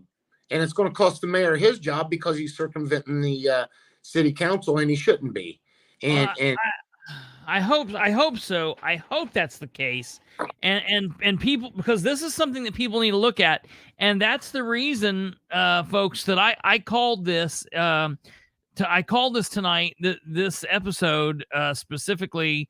I titled the episode, what did I title it? The Show Has Begun. And in the thumbnail, I put some police officers and some firefighters over there. Don't look real hard, or you'll notice that it's basically a grouping of all the same guys, just copied and pasted over and over and over, because they don't have any big pictures like this I could have found in just the quick time I was looking. So don't look at that, because it's just all the same people over and over and over. But I put Jeff and Dan on here, and so the show's begun, because finally tonight, for the first time, we saw really a big shove back within this election. And obviously what's happened here has been political, and I hate the fact that it's been political this way. I feel like there's a lot of other times, and I'll be honest, I wish Jeff would have came out and said some words over the shooting. There's been a couple of times that I wish Jeff would have come out so far, but I'm fine with it doing now. I mean, hopefully I will have a chance to ask both of the candidates questions. Hopefully both will interview. I don't know. I don't have a response back on either one yet, 100%, but we will see. There's still time for that, so I will let you guys know. But I am, my concern here is that Dan knew exactly what he's doing, and depending on how Muncie goes in just a few short weeks, next year is going to really, really, really be difficult for the citizens of Muncie. It's going to be difficult for the mayor and for the city council. Well, because what's going to happen is we're going to be in a situation where if you have Ridenhour as the mayor and you have a Democrat council, specifically if the Democrat council may be led by she who shall not be named, you're not going to have a whole lot of work being done, and you're going to have Ridenhour continuing to circumvent the council the way that he has. And that's not going to be good for anybody. All right. If you go the other way, if you have a Jeff ran administration and a Republican council, well, of course, you would have gridlock as well. Or you have a fully Democrat council, led council, and a Democrat mayor, or a Republican council and a Republican mayor. And in those ways, I mean, I'm not going to go into it a whole lot tonight, but I'm working on a plan, and I'm working on talking about different people in different positions, where I think that Muncie has one really small pathway that we might not be in trouble. And it's really scary to me, but one of those people, that way, in my opinion, includes putting Audie Barber on the council. So definitely, if you're living here in Muncie and you're voting, you can go in and you can vote Audie Barber. You can vote for him if you're a Republican. You can vote for him if you're a Democrat. When you go in, if you're going to vote Audie Barber, I ask that you bullet vote only. Just go in and vote for Audie and leave everything else blank. Audie might not say that. Audie might tell you to vote for all the Democrats. I'm not saying that. Audie can say whatever he wants. I'm asking people to vote for Audie and Audie alone on the at-large race, because in his race, you can vote for up to 3 names. I'm telling people to bullet vote. That's just the way I do it. But just not always just in this race. That being said, Muncie's going to be in a world of hurt in a lot of different ways next year, and I'm worried about it. Regardless how people vote, if they do vote for me, I'd appreciate it, because I can sit out here with Chris all night long and we can talk until we're blue in our face. Mm-hmm. But until you have somebody on the council that is willing to step up, like a Troy Ingram, and put politics aside and vote for what's right for the city of Muncie, they're going to continue to have this. And if you can get somebody like a Troy Ingram or an Audie Barber on there, that'll hold these people to the fire. And I understand Troy is just got a couple months left, and I hate that. I really do. I really wish Troy would have come over to the Democrat side and ran with the Democrats and got on. But that's too far gone now. So anyhow, if he was, we need somebody like him, like me, on there to get these people to wake up and smell the damn coffee and say, hey, look, this is wrong. We've got to do something to hold these people accountable for doing what's wrong, for not abiding by the ordinances. You got people parking downtown that are getting parking tickets, ordinance violations for their dogs, for their cats, and you got the damn mayor breaking the own city ordinances and nothing happens to him. That's bullshit. Yeah. That's bullshit, because if I go out and break an ordinance, if I go out here and burn trash, they're going to get me for an ordinance violation. Yeah. They're going to write me a ticket. Yep. Hold this mayor responsible. Just like Troy said earlier, he's going to find out what he can do to hold this mayor responsible for this stuff. And it's time to hold this mayor responsible. He's been in there 4 years, almost 4 years. He's not a new mayor no more. He was on the council. He knows what the damn rules are. Hold him responsible, write him tickets, whatever it takes, and make him pay it out of his pocket, not out of his campaign fund. Make him pay it out of his pocket. Yeah. And he'll bullshit. Yeah. Absolutely. Well, yeah. And you know, that's the thing is the mayor,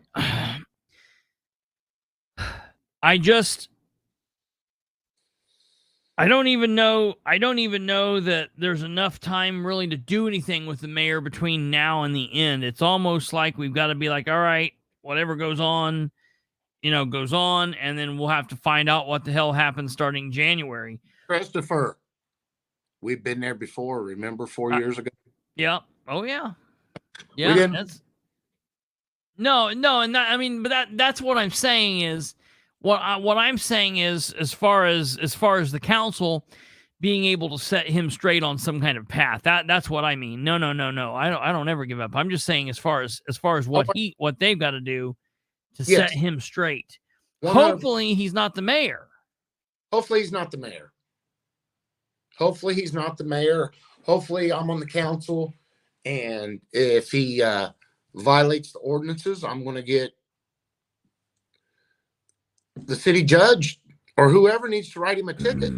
Well, because let's look at it like this, folks. Here's the other thing. We're losing on the council. One thing I can tell you with 100% certainty, next year, no matter what happens, Troy Ingram will not be on the council. Jeff Robinson will not be on the council. Correct. No matter what happens, they will not be on the council. No matter what happens, Roger Overby will not be on the council. So you're losing 3 of these people that no matter what happens, they're gone. So you're going to have some of these people possibly back. You also have the potential to have some new people. And at least a couple of the new people are pretty scary. So, we have to have the council stacked with good people. If you want someone that, that can at least be Troy adjacent, Audie would be a good person to do that. I believe that Audie will do a good job. I don't believe that Audie will be in the pocket of the Democrat Party. If what the party is wanting is good and in line with what's good for the citizens of Muncie, he'll do it.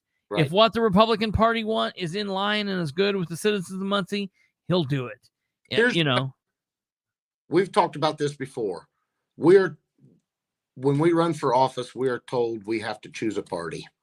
Yep. Me and Troy are so much like-minded, it is unreal. I'm not far to the left and he's not far to the right. So we're right down the middle, but we have to choose a party. We have to choose a party and be affiliated with that party and run for that with that party to get elected. Just simple. We've got Democrats and Republicans. You got independents. It's hard for an independent to get elected.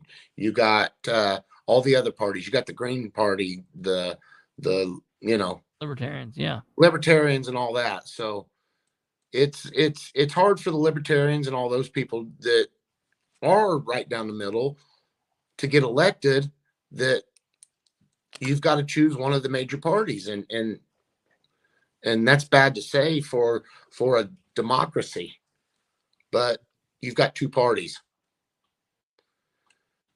Yeah, right here. I mean, Troy's saying it right there. It says, I believe Audie will do a good job, do his honesty, do his Do job. a good job, honestly, and for the citizens, just like I'm on my cell phone now, so it's harder to see. I believe Audie will do a great job and do his job honestly and for the citizens, just like I tried to do. And I will, Troy. I promise. Yeah, I do believe that. And so Me I and also Troy become pretty good friends. Who? Since election, me and Troy have. Yeah. And I hope it stays that way. I hope he considers me a friend. Yeah. I consider him a friend. I listen, even more so than me. I very much believe this. Audie has been able to have at least, if not a friendship, a working relationship with everybody up at City Hall. There are people up at City Hall that I will not talk to. There are people that I will not talk. I will not talk to she who shall not be named. Audie will talk to her. Now, I'm not saying that means it's like friendly or it's whatever, but he will say, something as far as it's not like they're friends or he like enjoys it, but he will converse. Audie has no problem calling Dan, calling him out on shit, but then calling him the next day and being like, okay, what are we going to do about this? And to me, what's messed up about that? I've got an apprentice at work. Okay. Yeah. And he told me the exact same thing you just said. Yeah. I piss him off. And in a few minutes from then, it's like Audie acts like, oh, nothing happened. Yeah. Let's keep doing what we were doing. He just told me today. I said, that's just the way I am. Yeah. Don't understand it until they get to know me. Because you got to get work done. You just got to get over it and get you might be mad, but you got to get shit done. Yes. And so that's 4 years ago. If this would have come out, I would have blew my stack in there. I'd have had the gavel banged against the table 5 times and asked to shut up. So I do know I'm trying my best to be me, but to take the edge off a little bit. So yeah. But anyhow, back to the meeting. Pretty much after this vote, they go to the public comments. Yeah. What? I bring up about the sidewalk for the city of Muncie in front of Muncie Central. The YMCA has blocked it off. They can move that sidewalk back 6 feet, 6 or 8 feet. They can move it back. And hey, look, I know you don't like to say her name on here, but I know. I don't say it. You can say whatever you want to say. know that I will be on the city council, and I personally know that Nora will be on city council, and we have to work together. It'll be strictly work. Okay? We'll have to work together on budgets. That sounded weird. I don't know why you said it like that. I'm just wanting people to know that I will work with Nora if I have to. Okay? I have no problem with that. I can let the shit that happened in the past go. Yeah. Just like everybody says, you know, he's an asshole one minute, then he's talking to you the next day. I can do that. That's me. But I don't hold grudges. Yeah. Lasts forever, and life's too short to hold grudges. Yeah. But back to the rest of the meeting. Enough being said about Nora. So you said it twice. 3 times. Sidewalks at Muncie Central. I brought that up in the public comment. Told them that, you know, if the mayor's the one that done it, approved it, whatever, or if I don't know who the engineer was that approved it, but he's I said something, rocket scientist or something, you know, he's a genius or something. But these kids are having to walk on them sidewalks. Yeah, that's stupid. That is absolutely ludicrous that that's going on. They're having to walk on the streets. And now that it's getting fall time of the year, guess what? It's not quite daylight at 7:30. Yeah. So these kids are having to walk out in the middle of the street. And kids are lazy. They're not going to cross the street at the sidewalk crossing, go to the other side, come down from Muncie Central. Yeah. Or cross back over. Cross again. No. They're not going to do that. They're lazy. Okay. We were all like that. None of us would have done that. Yeah. And the 6 to 8 foot that they need to move those back, that fence back to open up, walk back up, has nothing to do with the construction zone. Yeah. Nothing whatsoever. So Mr. Clark stated in the meeting that he will stop by the construction in the morning and see what he can get done about that. So now that that's brought to public attention, maybe we can get something for these parents and these kids. Good on him. Yeah. After somebody has to bring it to his attention. And bring it up. Yeah, right. And then the lady that brings the St. Bernard in every time. Yeah. A lot of feeding the tree and make sure people has warm coats and stuff. And the warming center is not going to be open this year at why? I don't know. They're not going to have the warming center at the Muncie Mission. I heard that, and I pause real quick. He's going over the rest of the meeting, folks. So I'm going to kill the meeting here and let us just go back up. If you want to watch the rest of the meeting, I have it live streamed on my wall. It's just called the Muncie City Council Meeting. It's with today's date. You can easily go and find that. It's no issue finding it. It looks like this. Monday, September 11th, 2023. It's right here. That's what it is. So you can easily go find that. There's nothing else that really happens. Those fights were the biggest thing that I wanted to definitely cover, but we can go on from here. So yeah, what Audie's getting ready to talk about now is probably, to me, one of the next biggest things after the big fireworks. So yeah, they're not going to have those things. I don't understand. The warming centers are when it gets so cold outside that they'll open up the Muncie Mission, allow people to come in and stay warm through the night and keep from freezing to death. Yeah. So my bright ideal, and I'm going to bring this up at the next council meeting because this lady was the last one in line on public speaking. So I couldn't get back up and say nothing because I didn't want to break the rules, so on and so forth. But what I took to Mr. Ingram and a couple of the council members is, guess what? We've got a building that we're paying electricity on. We're going to have to pay heat on, and we're going to have to pay all the utility bills on. It's called YMCA. Okay? It's the YMCA.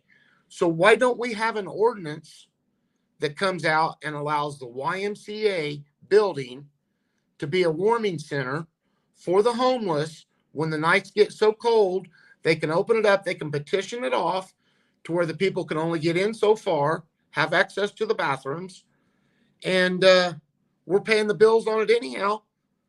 So let's do that until the city of Muncie sells it.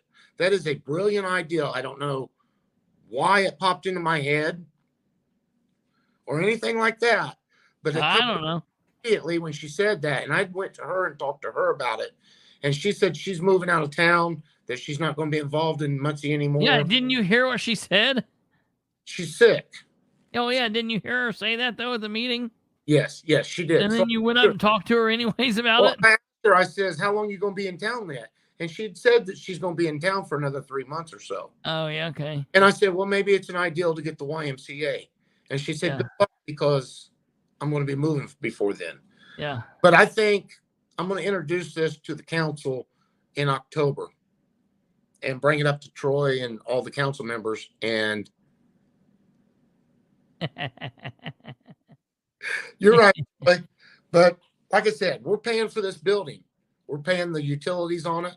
Let's open it up to a heating center for these people that are homeless on nights that it gets so cold that it's unbearable. And Troy told me, he says, if you bring it up at the council meeting, he said he'll work with Brandon. I hope that's okay. I say that, Troy. Oh, well, yeah.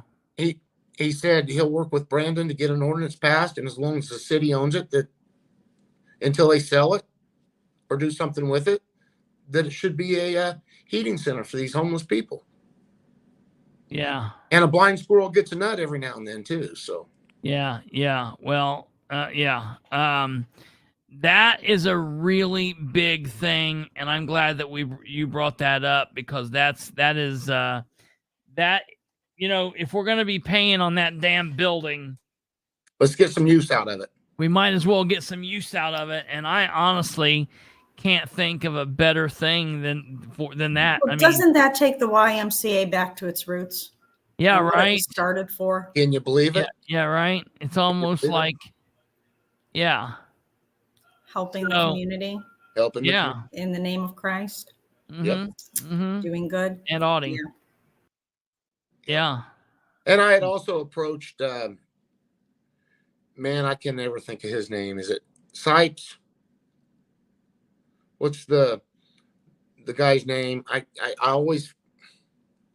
I don't know who you're talking about. He's always talking about the community center at Whiteley and stuff. Scaife. I don't know why I always think Wesley Sipes. It's just Snipes. Scaife. Wayne Scaife. I don't know what you're going.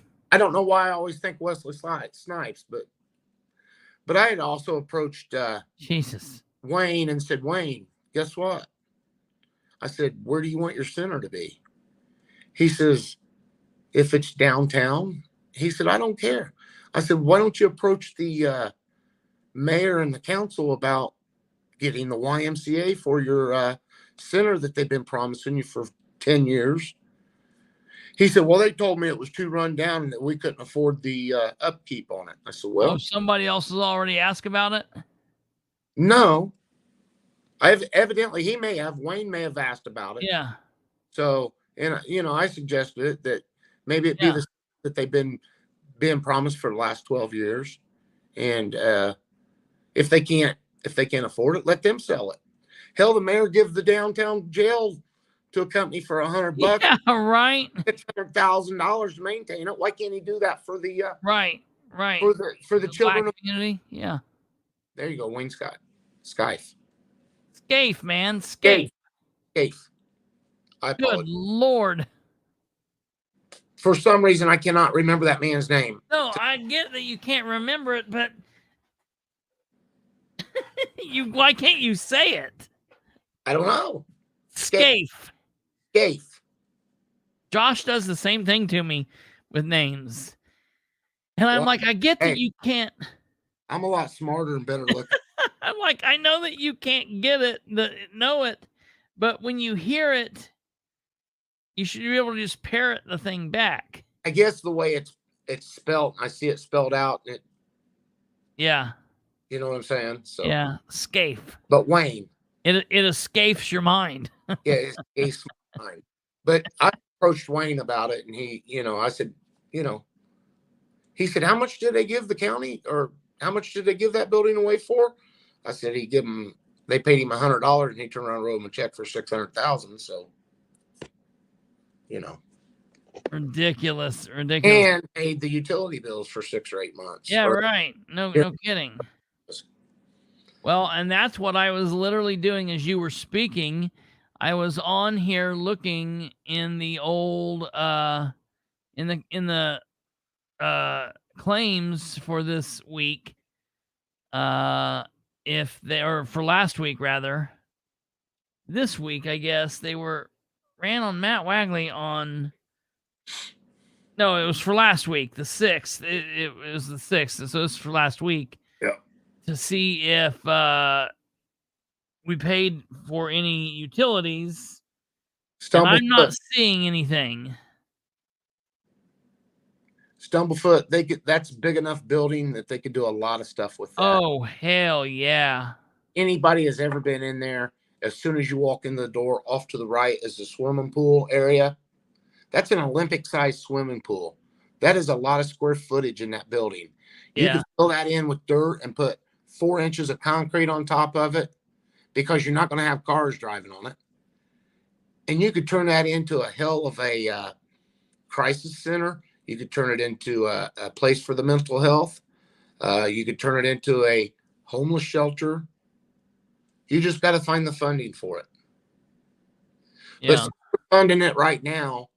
It needs to be opened up for the wintertime for a heating center for the homeless until they sell it. Yeah. We're paying the bills on it anyhow. It's going to be warm anyhow. I don't see. So this week, I mean, I don't know when we're going to start paying the bills, because they're not. I mean, I guess I'm happy unless they're doing it some other way. I don't know. Chris, usually utility bills fall back 30 days. So I got that, but they closed on it August. Was it August 1st? They told them that they didn't want it no more or something. Yeah. So you go August, September to 1st. They print out August to September 1st. They'll print out a final bill for the YMCA. No, man. It was all already put in the city's name. Since when? They did all that back in September when the city bought it. August. September of last year, bro. The utilities wasn't put in the city's name. No, the utilities were, but what I'm saying is the city already owned it. I understand that. So YMCA told them that they was done with the contract. Yeah. August 1st, right? Uh-huh. So from August 1st. They paid the August They paid the August bills. Right. So August to September 1st, it's only 11th September. Yeah. But they've only had service on there maybe 30 days. And then the YMCA also told them that they was going to give them 2 weeks to get it, 2 weeks to 30 days to get it switched over into their names or something, if I remember. Something, yeah. So it'll be October before you see a bill. Just these are set up. I keep checking. I just Because all I want to know is all I care. I hope we don't ever see a bill. I hope something figures out and somebody else pays it. But all I'm looking for is I want to know how much the total bill is going to be. Right. It's going to be crazy. It's going to be astronomical. And when they do get rid of it, however they do get rid of it, say they get rid of it on January 1. Yeah. Because Dan does not get reelected and he wants to give it to one of his friends. Yeah. So, we'll have to pay the utility bills on it until, say he gets rid of it January 1, we'll have to pay him up until February. Yeah. So. Well. Or sold it to the city and they was to pay the bills. Yes. But the city didn't actually put the utility bills in. Yeah, because they rented it to the Y. Correct. It's just like a rental agreement with an apartment or something. Yeah. Hey Kate, can you come up here for a moment? Are you smoking, Kate? Yeah, no, she's not. What did I do wrong? Peer pressure. Nothing. I was going to have you talk to Audie for 1 second. Okay. And talk about something fun. All right. Talks about something fun. Okay. So which team were you rooting for tonight that he keeps posting the updates on? Buffalo, what's the score? The Jets won. Jets won? The Jets won in overtime. It was 16-16 and went into overtime, and the Jets won. I'm sorry. I hate Aaron Rodgers. Oh, I didn't say it out loud. I don't know. Alva gave me good news. The Browns won against the Bengals. The Browns smoked the Bengals yesterday. I haven't followed football in years. Now, but I'm a Brownie. Fun. Yeah. Something fun that we want to talk about. Yeah, because you're from Eastern Ohio. Yeah. Northeast Ohio. So but where I was, it kind of overlapped between Steelers and Browns territory. So half my class was Steelers fans and the other half were Browns fans. So that was always a fun game. Exactly. But the Steelers were always so much better than the Browns that it didn't really matter. Well, back in our day. With your terrible towel. Yeah. On a lighter note, October's coming up. I know. Scary month begins. And I'm going to open up the tickets for October 28th on Saturday. So you will be the first invoice I send out for a combo ticket for the tour and the overnight on October the 28th. I just need you to text me an email address to send it to, hon. Okay, I can do that. If people don't know what we're talking about, Kate helps run the infirmary in Randolph County, and he's the one that sets up the spooky nights up there, and it's going to be fun. You guys need to get your tickets. Get with Kate. She can get you tickets, and I'm going to be there all night. It's going to be a fun night. We're doing flashlight tours on the 28th and an overnight investigation. And it's 20 tickets. That's it for the overnight. So, and it's a 60,000 square foot building. And I know 2 tickets are gone, so there's only 18 left. Only 18 left. Audie's like made me promise that he gets the 2 right off the top. Right off the top. Still intact. Is the building still intact? Joey, are you talking to me about the asylum? Yeah. If you're talking about the asylum, it is still intact. It's actually in really good shape. Yeah. I mean, it's got It's heat, there's really- restrooms, electricity, Wi-Fi. I mean, it's cushy. Oh, he's talking about Alva's dad's house. No See, way. this is why I asked, because Alva Yeah. put up that comment. Yeah. So It's gonna be it's gonna be fun. And me and my wife will be there. Chris, are you going to get tickets for that night? When is it? Yeah. October the 28th. I've been through it a couple. Are you going for the whole night? Hell yeah. All right. Yeah, let's do that. That'll be badass. So I've we're not down- been for the whole night before. I've been on a couple other things, but going for the whole night will be cool. Now we're down to 17. We can can we go live from there? Yeah. That's an idea. Yeah, there's All right. Wi-Fi in the building, man. You can go live in the building and everything when else. is it? When is it? October 28th. I gotta tell Mary. Oh Lord, he's gonna have Mary the screen. Yeah, dude, that would Mary- be awesome. Mary Stilts? Yeah, no. We're also going to be doing that was the very first kind of idea of the whole like that kind of started what was like starting kind of the Bastards kickoff was October 31st last year. Mary and I did that spooktacular show What is on the Mary's 31st. last name? Nicholson. Mary Nickel. Okay, I just want to make sure Yeah. that I'm thinking of the But- right Mary. My birthday is October 10th. I think that's the last day to register to vote. It is. It is. And some It other is. things up that day. I know they've got a budget meeting that day. And that's the reason I like Halloween so much. I know that I'm Libra and Halloween is a Scorpio, but I'm telling you what, I love October. I love October. The fun, Yeah. the me and my wife do the haunted houses. We do there's a place over in Ohio that has a haunted cave, and that thing is badass. I think, Audie, you need to go through some of those. You need to go to that McCamey Manor. You That ever is- watch any of that crap? Uh-uh. I'll send it to you. I think the guy's really a sadist. Oh, I like it. It's just. Oh, is it's that the like one where they torture you for the night, and if you make it through the night, yeah, no. they beat the shit out of you. I'd punch somebody out. No, dude, you're like handcuffed. I'll send you some shit. It's The wild. waiver they make you sign is Yeah. insane. It is. It's like they can break insane. bones and shit. Yeah. Well, they've pulled people's teeth out and stuff. Yeah. It's sick. I've got a whole theory. We just leave you in the building with bathrooms and electricity and a kitchen and snacks, and we make breakfast in the morning, and then you have to deal with ghosts. That's all. They don't. There's no torture involved or pulling any teeth out. And if you're scared, the lights work, so you can turn on the lights and stuff. I mean, no, we don't. Your car and leave. God, why would you sign up to do that? I don't know. I'm convinced that a lot of the people they get are like either like homeless people. I mean, really sad, like homeless or like drug addicts, and they do stuff. There's Mary. Yeah, there's Mary. Why do people spend $250,000 to take a pop can to the bottom of the ocean? Yeah, right. Yeah, crazy. Yeah. Because they're stupid. Yeah.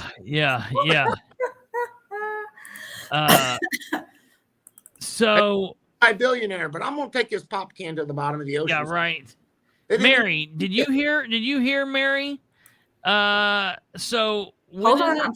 Oh, it's not gonna let me do it. You bastard thing. I was gonna try to put up my flyer. Can you? You can do it.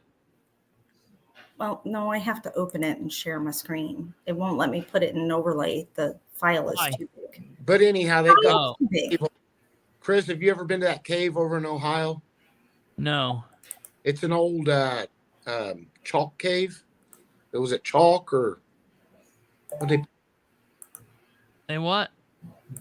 It was an old limestone cave or something. Yeah. But badass haunted house set up in that cave, and you go way down in the ground, and it's really cool. They'll take you out. You can get on a hayride and drive around the property and end up coming back up inside the cave, and that's cool. It's Darla. Oh, look at this right here. It is.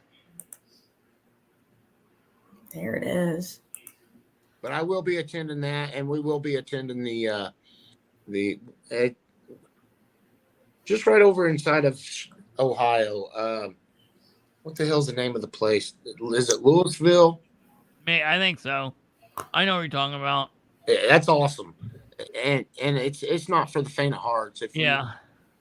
If you have handicaps and stuff, the mine going in it's very slick getting down in there, and I just tell people use caution. Yeah. I got a bad back, so I take my time. So this is Randolph County Asylum Halloween History Tour and Overnight Investigation.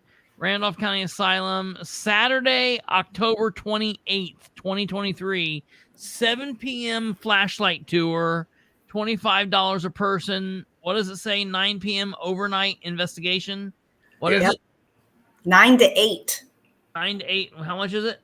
95. It's 75 for the overnight. 75 a person. And if you do both, it's 95. 95 for both. 95 for both. Yeah. Oh, see, so here's the what I was tours calling take you up. almost 2 hours. What? The tours take almost 2 hours. Yeah. I mean, it'll be dark at 7 by then. So it's gonna be awesome. But so you're saying then for the overnight, we stay in there for how long? It's from 9 p.m. till 8 a.m. Oh yeah. So get this, Mary. This is what we need to do. Audie and I are talking about going to this thing on the 28th. Audie has already made me promise to send him an invoice. Oh, He gets no. the top 2. Oh, you suck. You've been there? No. No, Mary has. Oh, has she? Yeah. Ask her if she wants to go again. Man. Well, damn it. Well, then she's got toys to bring to play with.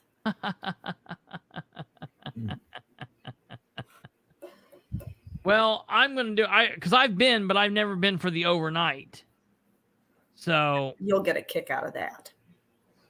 We got to think of something to do, Mary, for the Halloween show. And Chris, don't bring your Ouija board either. Yeah, no, I don't do any of that nonsense. What's do what? Yeah, what's the name of that place in Ohio? That cave we go to? Well, I knew she would know it. She don't know. We got that on Saturday night before Yeah. Halloween. Friday night, we're doing ghost tours. So we're going to have a bunch of actors in the building, and we're going to do just the regular history tours. And the actors are going to be there to scare the shit out of you while we're doing an actual history tour. So it's going to be 2 hours of, people jumping out of rooms and giving you heart attacks. While you're learning history, it's going to be amazing.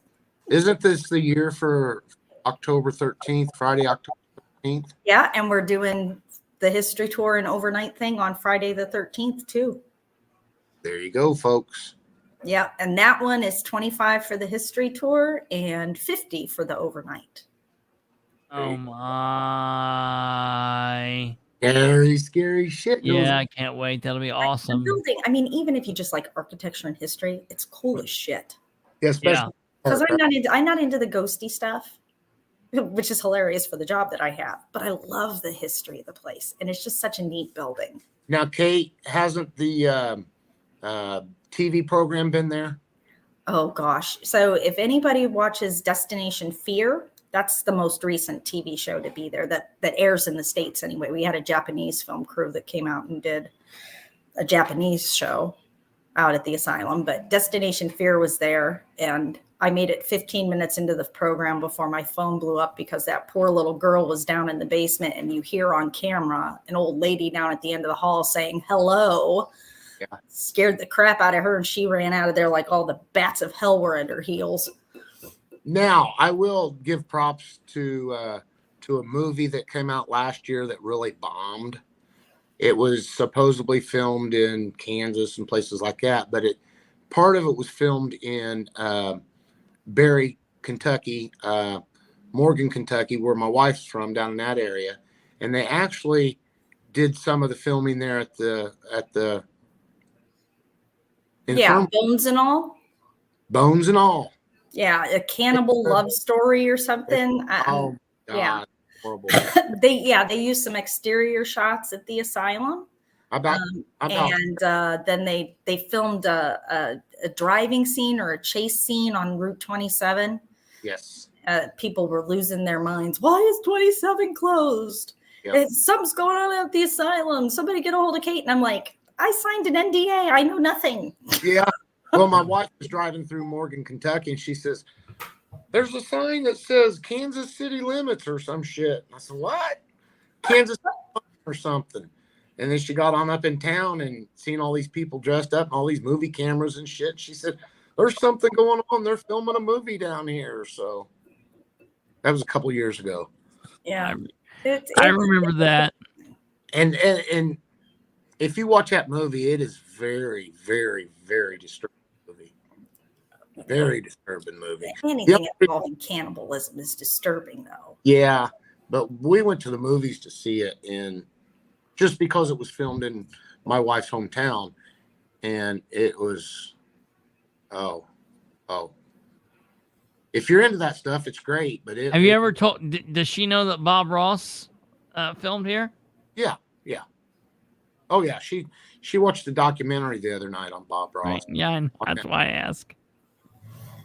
And we went to that new chicken place in Muncie. Yeah. You know they're going to open a Popeyes up next door to that.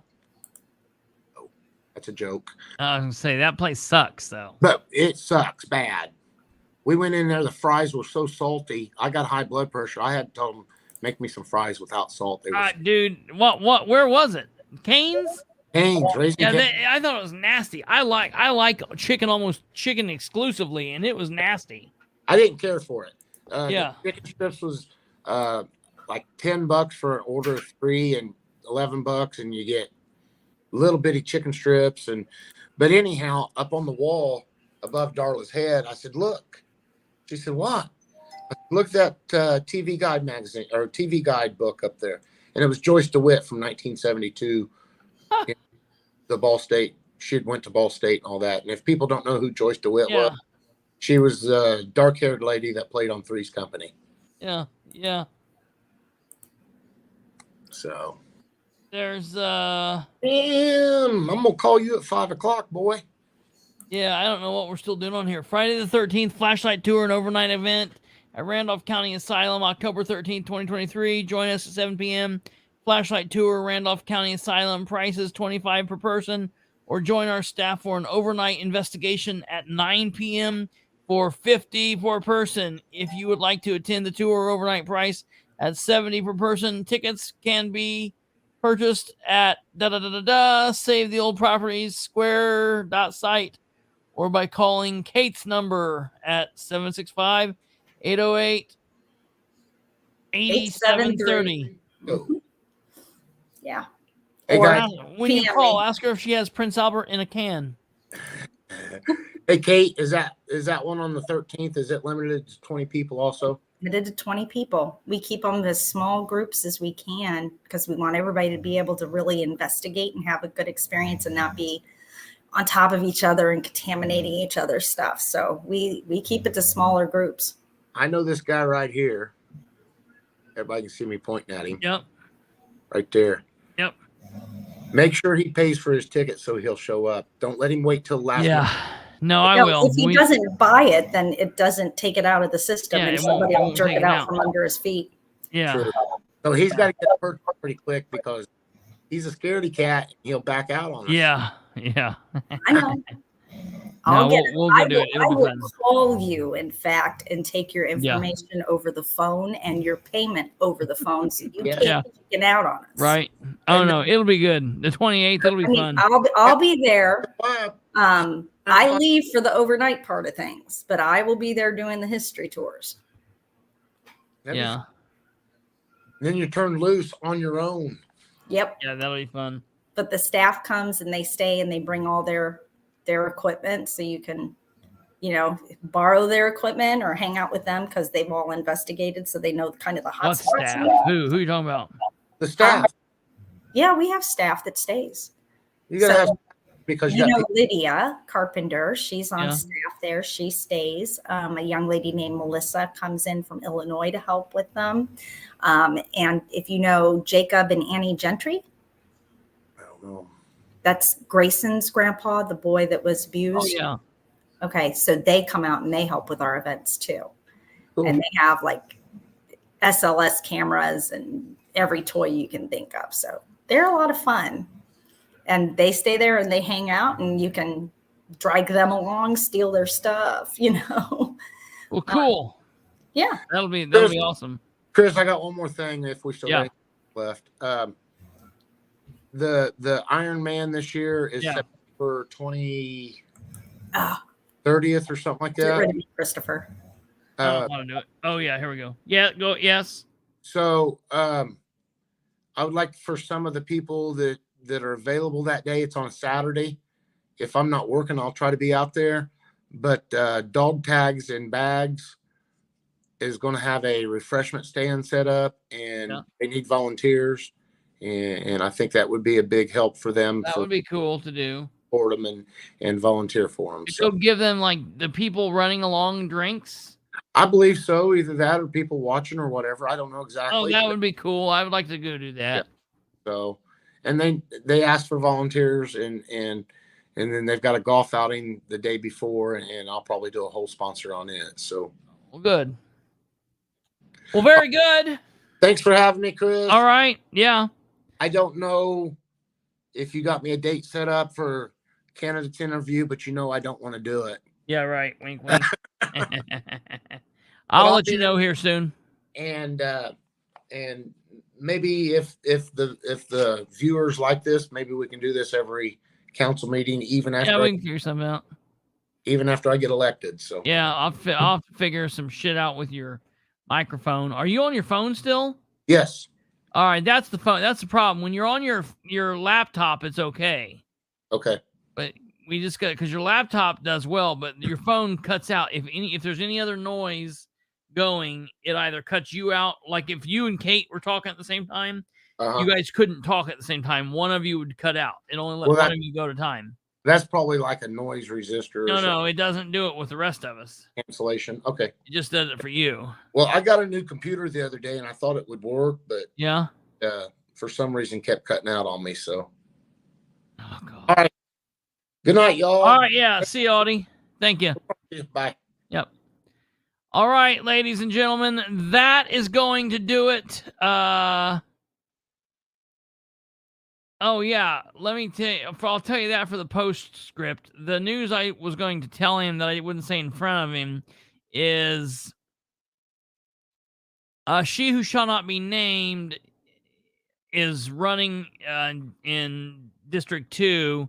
She has a really, really good shot. I'm going to do everything I can to help the guy that is running against her, Josh Talby.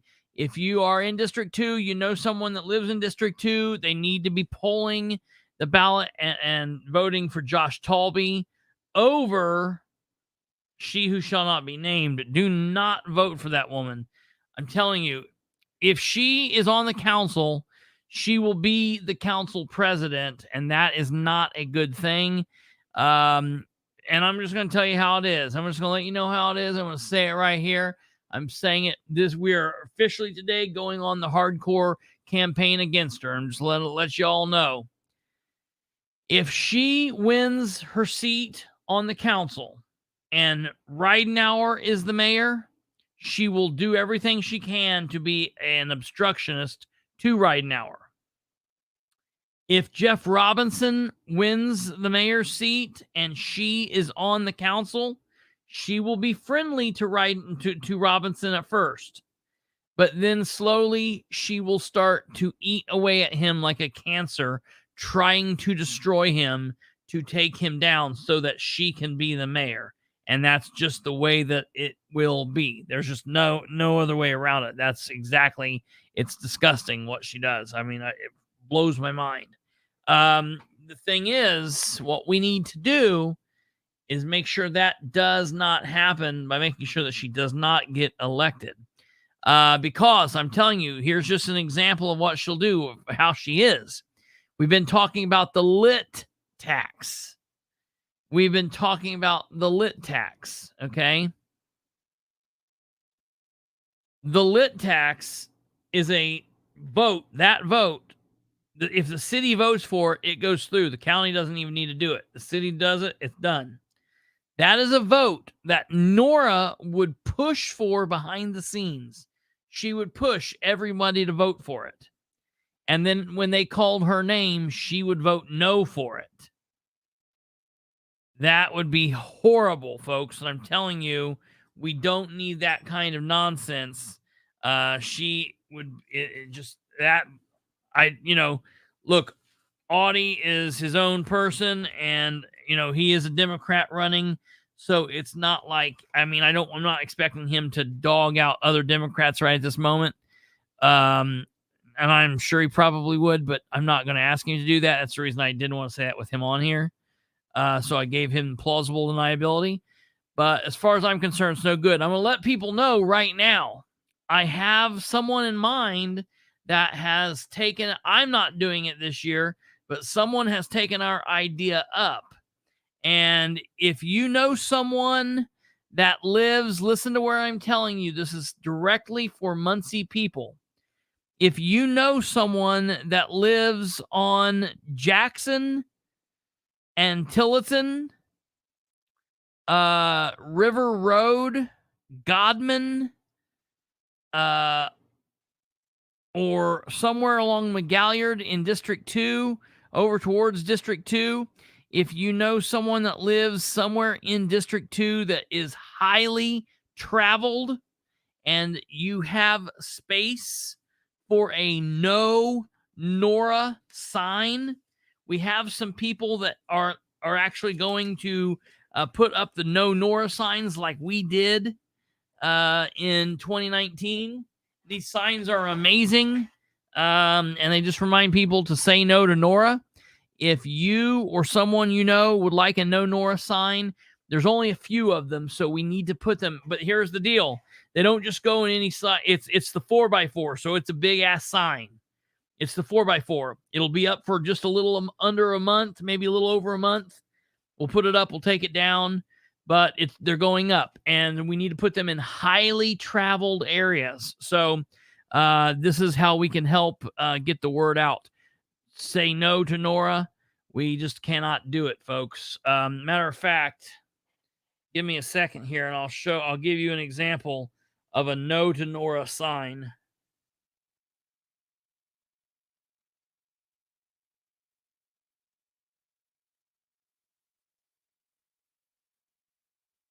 Right here.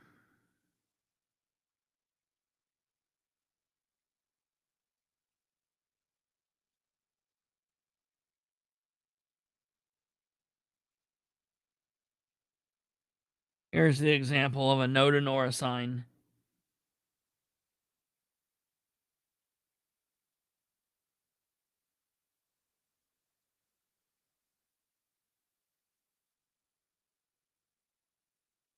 Oh, man. And so I've got to tell you guys, there's just so much. I mean, we got to go, but we're going to have a big show tomorrow. We're going to have a big show tomorrow. We're going to have a big show on Wednesday. We're going to have a big show on Thursday. We're going to have a big show. All the shows are just going to be big from here on out.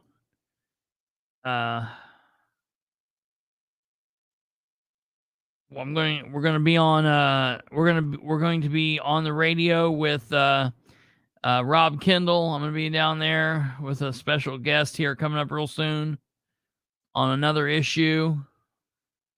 93.1 WIBC with Rob Kendall. Get it to where we start going down there like once a month. Yeah, here is the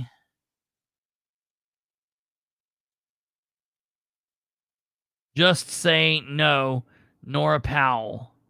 Now, I do have to give her just a touch of credit because here is a picture that she stopped and took. This is actually her. And that is a picture of her with the no person sign, which is hilarious. But so yeah, there's that. And so if you know someone that has a yard that would want one of these signs to help us fight the fight, do let me know, and we will get you taken care of.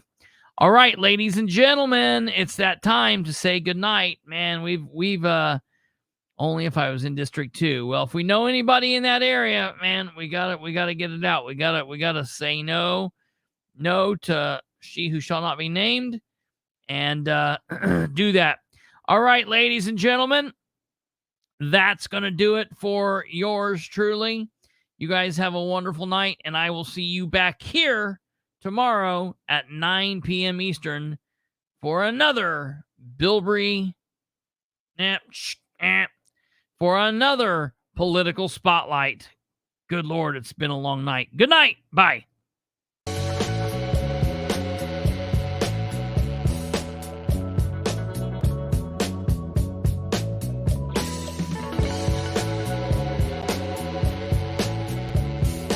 Hell yes, Stumblefoot News. Absolutely.